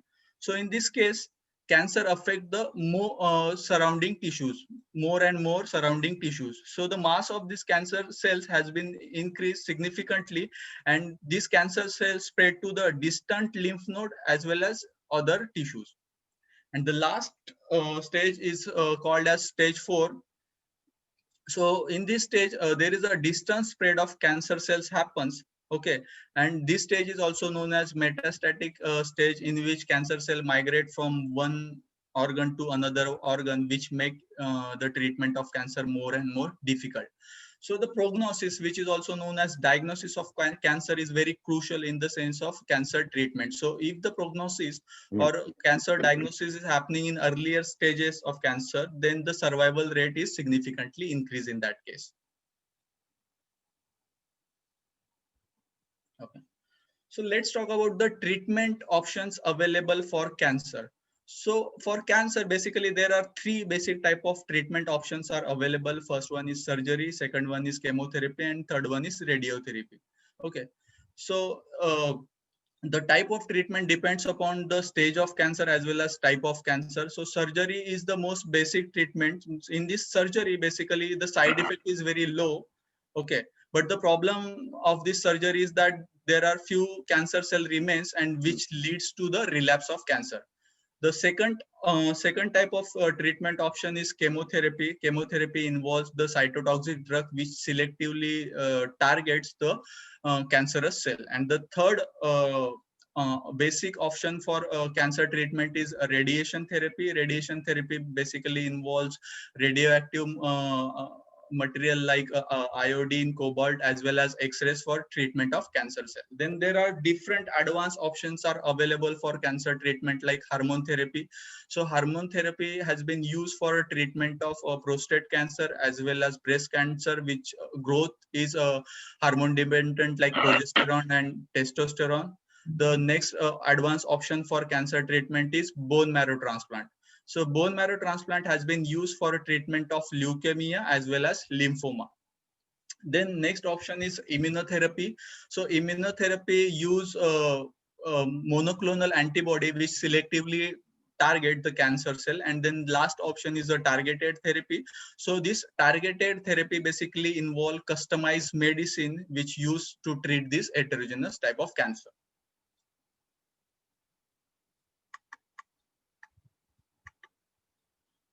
So the cure of cancer and why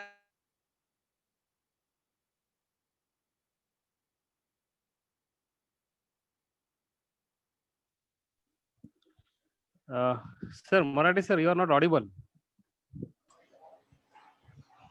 I think same internet issue.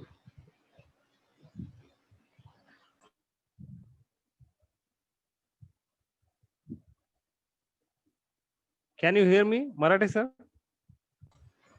You are not audible.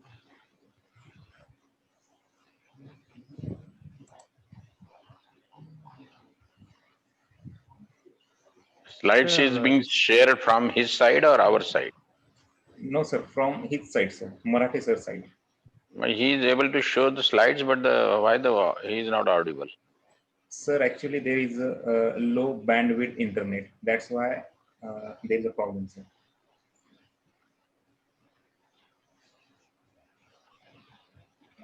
Now, sir is disconnected, sir. Extremely sorry for connection problem again. Okay, you may continue, sir.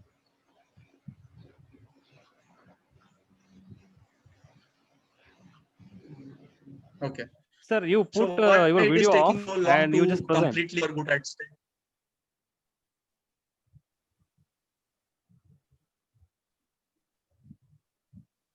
Okay. Right. Yes. Your suggestion is right one. Let him ask to stop the video and let him talk.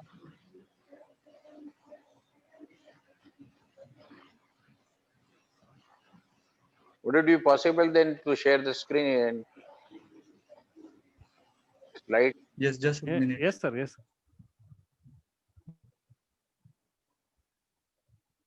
Taude sir. Ha, sir. Sir. After stopping the video, whether he is able to share his slide? Fine? Yes, sir. And yet audible? Yes, sir. Yes, sir. Can you see the screen? Yes, sir. Marathi sir. It's visible. You can continue your presentation now. Hello.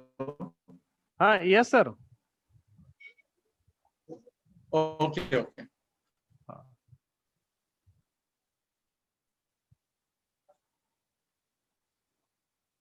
Yeah.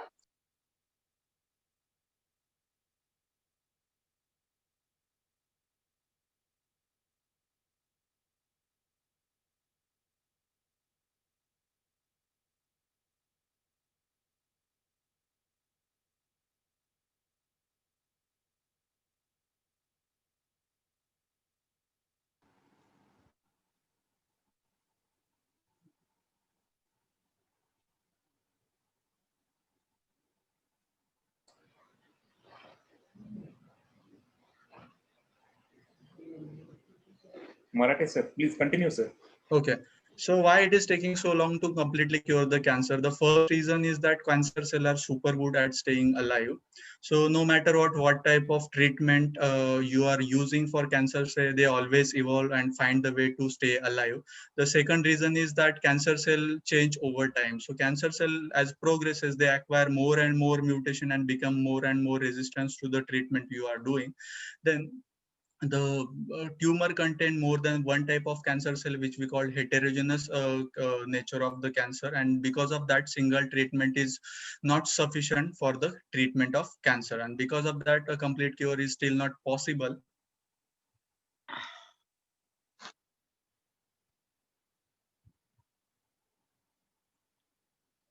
So can we avoid the cancer? So the 60% of cancer are non-preventable, which cannot be avoided, while 40% of cancers are preventable.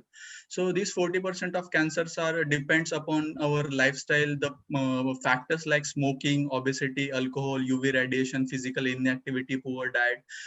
These things, these factors can affect the cancer in case of preventable cancer. So here you can see there are certain lifestyle changes which can help us to avoid the occurrence of cancer, like healthy diet, then physically active lifestyle, limited intake of alcohol, etc. Again, the vaccination against hepatitis B virus, as well as hepatitis human papilloma virus also proved effective against the cervical cancer.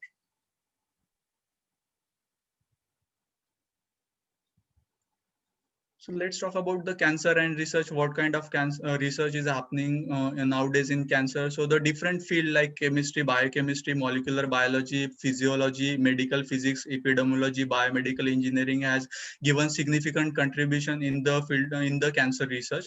So cancer research is basically categorized into three types. The first type of research is known as basic research, which involves study of scientific principle and mechanism. The second type is translational research. It involves the transformation of basic scientific understanding into the concept that can be applicable for the treatment and prevention of cancer. And the last type is known as clinical research. This clinical research is basically devoted to the development of pharmaceutical for the treatment of cancer.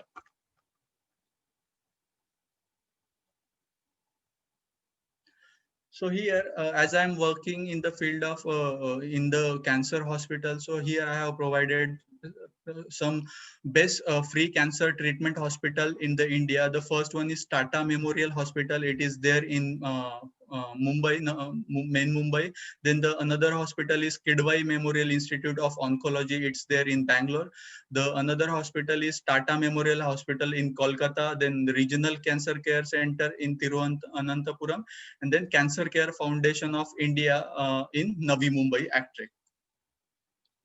So as I'm working in Actrek, so I want to inform you about the Actrek. So it is a advanced center for treatment research and education in cancer. So basically it provide almost 50% of free care for the treatment of cancer. Here also different NGOs are also available, which provides the guidance as well as economical support to the cancer patient. This Actrek has been equipped with a different type of treatment facility like chemotherapy, radiotherapy. Along with that, it also has equipment for cancer treatment like ultrasound, CT scan, MRI, as well as nuclear medicine scanning machine, as well as PET scan machine.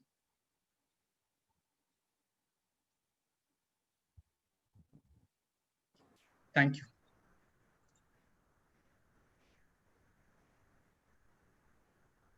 Thank you, sir.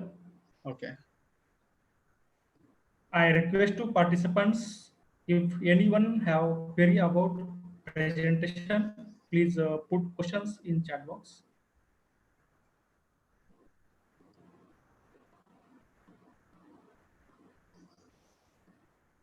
I think there is no any question. Om sir, I have one question. Marathi Yes. sir. Yeah, please. Marathi sir, during the treatment of cancer, sometimes cancer cells they show more aggressive one, and maybe due to radiotherapy or to the chemotherapy. So why such cancer cells show more aggression towards these therapies? as I talked in my earlier slide, that cancers in progression, they are more and more mutation in oncogene as well as tumor suppressor. Because of that, their proliferation capability significantly increases, and that shows their aggressive nature. Along with that, during treatment, whenever you provide chemotherapy or radiotherapy, they adapt that treatment, they changes their genome accordingly, and because of that, in next scene in relapse, they become more aggressive. Okay, sir. Thank you, sir. Now, what is the reason why? I do have one more question. Marathi, sir. Hello. Hello. Hello. Yeah, sir. Please go ahead. Yes, sir. Yes, sir. Yes, sir. You are audible, sir. Am I audible? Yes, sir. Yes, sir. Yes, sir. You Sir, are audible. I have got one question. Why they have got the Yeah, please. immortality? How this they become immortal? Basically, there are, if you see the cell cycles, those cell cycle is tightly controlled. Okay, so there are some restriction. There are proteins which basically No, the control the cell control is cycle, and because of that, indigenous, na? That in the cell itself has got its own control, or yes, has yes, it yes, got any control yes. from the any the hormonal influence is there or something? How it has been controlled? So you are not talking about the indigenous control? Yeah, I am talking about the indigenous control. The cell itself has got its indigenous control and all that. Yeah, that control system has been manipulated in such a way that that limit has been escaped. Is there any genetical changes? Yeah. There are both type of changes which are responsible for this escaping process. It is epigenetic as well as genetic changes which happen in cancer cell.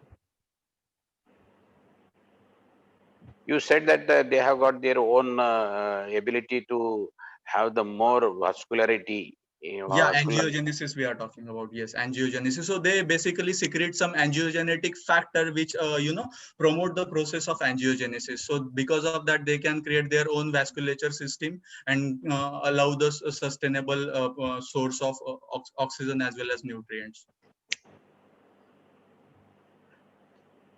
Is there any recent advances other than the particular type of the treatment available right Yes, now? there are a lot of advances as we have talked about monoclonal antibody and targeted therapy. So basically, these treatments are involving customized medicines. So they are studying the mutation, whatever the specific mutation happen in your gene, because the type of mutations and the positions of mutations is also different in different cancer. Okay, so accordingly, your cancer will behave or respond differently to the same drug. If the two patients having lung cancer, even if you are giving the same treatment, it will behave differently. Both patients respond differently. It based upon the kind of mutation it is involving. So because of that, people are now trying to trying to find out the more and more customized medicine as well as customized antibodies they are trying to use. Along with that, there are some advanced treatments like proton therapy is also started in our institute. Only we have started with proton therapy. So these basically therapies are more and more effective with less and less cytotoxicity. So the This side effect. proton therapy, proton targeted therapy is there recently. That it has been Yes, in we New have Bombay, no? introduced. Yes, New Bombay. So because of that, non-specific targeting of normal cell has been reduced. Okay, but the linear accelerators are being used for in radiotherapy. Yeah, that was in. That also has reduced the. It is also a particular targeted therapy. Yes. So proton therapy is now one step ahead of whatever we are using earlier. A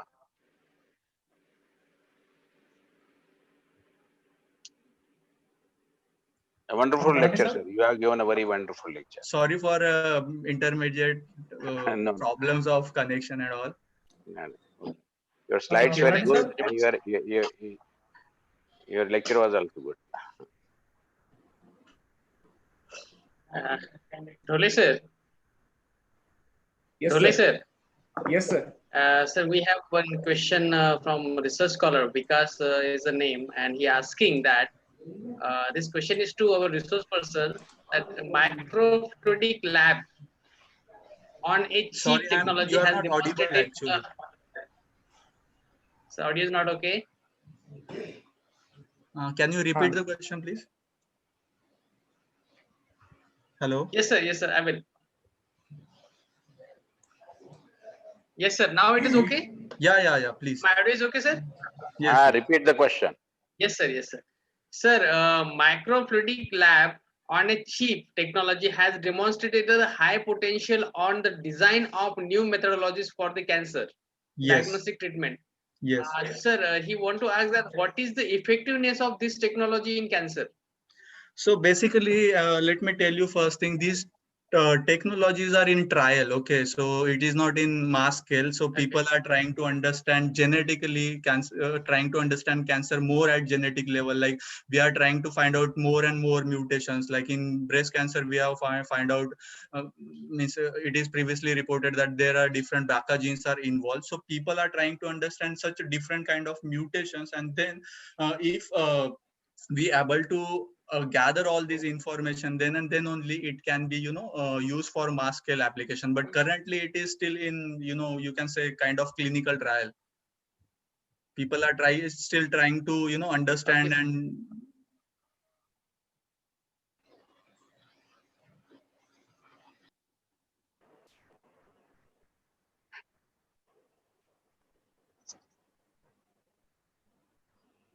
Would it not be possible to unmute? that is, yeah, there are different you must have heard about the in 2 years back, Chinese scientist has mutated the HIV gene, and then they have produced HIV resistance human beings recently in China. But then it is very complicated process, because you don't know the outcome of that process. Like in short term you can tell about the whatever the mutation, but in longer term it will be very difficult that how this mutation or unmutating process will work. And at genomic level, changing the single mutation in single cell, and then amplifying that that unmutation in different cell will be like quite challenging. Not impossible, but will be quite challenging. Well, it has to be long been followed. Yeah. We are pursuing cancer from last 150 years, and still we are understanding, and we are improvising, we are evolving in cancer diagnosis as well as treatment.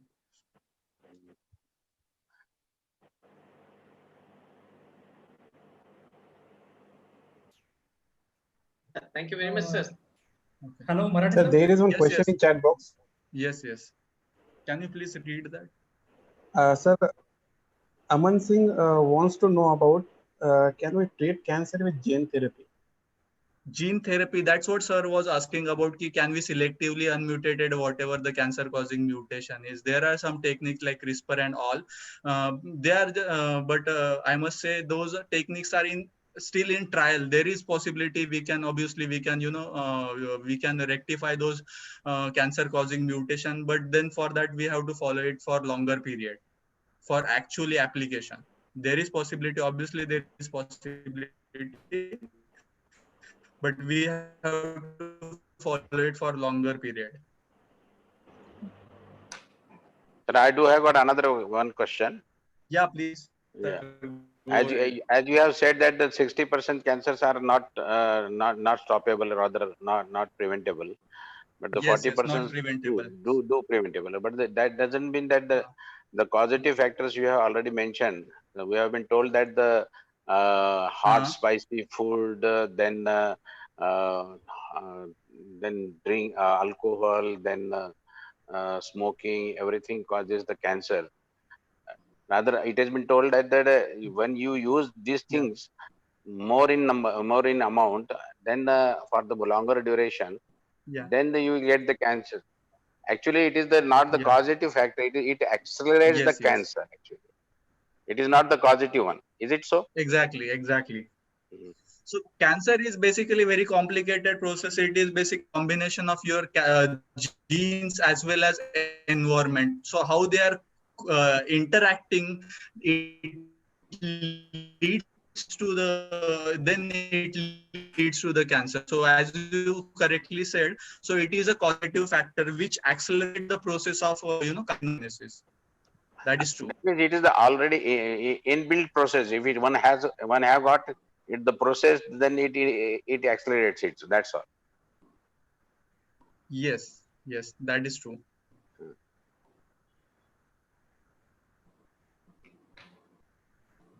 We have another question in chat box. Sir, the question is that how to make survey of mortality of the nation? I think that I repeated this Excuse me, question. come again. Yes, sir. The question is that how to make survey of mortality of the nation regarding the cancer. Okay, so if you see, I am talking here about the Tata Hospital. So whatever patient comes to Tata Hospital, we track its progress. So even after the complete treatment of cancer, we track its health for 5 to 10 years. Okay. So in that case, we have available the statistics that what is the status of patient which we have treated in our hospital 5 years or 10 years back. So in every available, which tracks the progress of patient for almost 5 to 10 years, and from that statistic we can conclude about the what is the survival rate as well as mortality rate for a specific type of cancer, different type of cancer. We have that system which tracks the progress of patient. Yes, sir. Yes, sir. Yes. But sir, sometime it could be happen that sometimes the patient will not communicate with the. Any more questions? Yeah. So you are tracking data for the 5 to 10 years, but Yeah, that problem is always there. Yes, but does it give actual? Grossly, you can say the more the industrialization, more the cancerous patients would be there.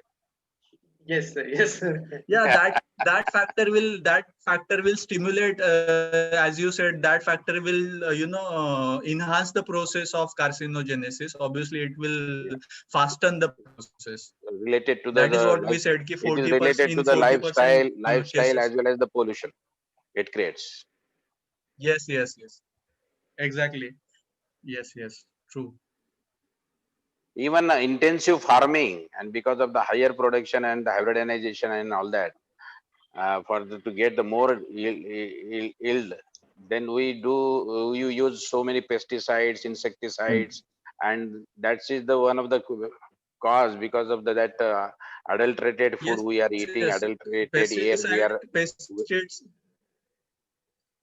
Hello. Yes, bioaccumulation of pesticide and this insecticide has been shown, which shows their involvement in cancer. Although transgenic plant has been proven safe, there is massive, massive testing has been done enormously. So transgenic plant does not show any involvement, but yeah, obviously chemical pesticide and insecticide has a huge role in cancer cases. In Punjab and Haryana, there are no more number of the cases we are finding it right now. Few of the villages or the Exactly, districts because are the labeled as use the of cancer. pesticide and insecticide is very extensive. Yeah. Yeah. In the The use of agriculture produce, pesticide in and the agriculture insecticide is produce, very extensive in that area. those two states are higher in at highest number. Agriculture produce is much more there in Haryana and Punjab in India. Hello. Yes, sir. You are audible, sir. Yeah, but sir is not. I see he's not. I think sir is not. Same, sir. Internet issue, sir. Yeah. Doesn't matter. Yes, sir is there. Yeah. Okay, you conclude the session. Yes. Kadam, sir. Yes, a very nice presentation, sir. Let he come. Thank you, Marathi. Sir, सरांना येऊ द्या. Sorry, sir. त्यांना thank you म्हणणार. Please. Yes, sir. Praveen, sir, are you there? Yes, sir. Connection again disrupted. Sir, any more question? No, sir. We will discuss on email or chat, sir. We Sure, have many sure. questions regarding cancer because it is Yeah, a yeah. very Please, please, yeah. We will discuss on chat, sir. please. Yeah. Thank you, sir. Kadam sir is there? Okay. Thank you, sir. Thank you, Praveen Marathi sir, for giving such a nice talk on biology of cancer. That we are clear so many concepts regarding the cancers. And Om Kadam sir. Now connected, sir. Sir करून टाका. Tawde sir त्यांच्या ज्या slides आहेत ना तुमच्याकडे हा हो Yes, sir. sir. हा त्या मला नंतर द्या जरा थोडस. हो हो हो बिलकुल sir. Okay. Thank you, sir. Thank you, Praveen Marathi sir, for this nice session. Now I conclude our first day. I thanks to our today's inaugurator for giving time, Professor Dr. Praveen Marathi sir, Pro Vice Chancellor Dr. Babasaheb Ambedkar Maratha University, Aurangabad, India. Our patron, Honorable President of our late Digambara Bindu Smarak Samitis, Honorable Dr. Madhurav Patil Kinakar sir, ex-minister government of Maharashtra, who giving us a valuable time to this event. I'm also thankful to Honorable Dr. Ushailtai Kinakar ma'am, who is the President CDC Digambara Bindu College, Bhokar. I'm also thankful to Honorable Murasa Manaramkar sir, who is the Secretary Digambara Bindu Smarak Samitis, Bhokar. I also thankful to our today's resource person, Dr. Arvind Deshmukh sir, Dr. Harish Chandra Dutta sir, Dr. Amol Godke sir, Mr. Praveen Marathi sir, for giving a nice and so much informative, fruitful talk to all of us. And we are very happy and we are uh, so much thankful for accepting our invitation and coming this 2 days international webinar on recent trends in life sciences for better future. I'm also thankful to our all organizing and organizing members for today's event. Now, uh, tomorrow we have three resource persons. Professor Dr. Prashant Vakte sir, who will talk on the extremophilic microorganisms and their role. Then second technical session will be Dr. Shrikant Kokate sir, who will be talk on uncovering the role of mechanistic regulators of migration and invasion in cancer cell. And third technical session covered by Professor Dr. Mrs. Chandrakanta Mahendranathan, ma'am, who will be talk on the traditional herbal drinks in Sri Lanka. So I request to all the participants to present for the today's event sharp at 11 a.m. So thank you one and all who direct participated in this 2 days international webinar. And from the organizers and from the our committee that I conclude here, this today's session is over. Now tomorrow session will start at 11 a.m. Thank you. Thank you to one and all once again. Thank you. How many participants were there today? Hello. How many participants were been today? Sir, on Zoom there are 65 to 70 at the morning, and on YouTube so many means near about 150 to 200 near about the participants they are participated today's event. Most of them are from Maharashtra or pan-India? Most from different states and from Bangladesh, from Mauritius also the participants were attended today's event.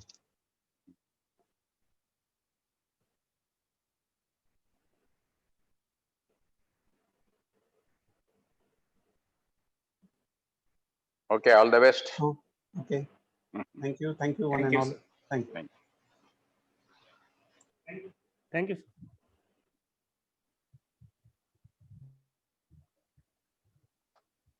Let's stop.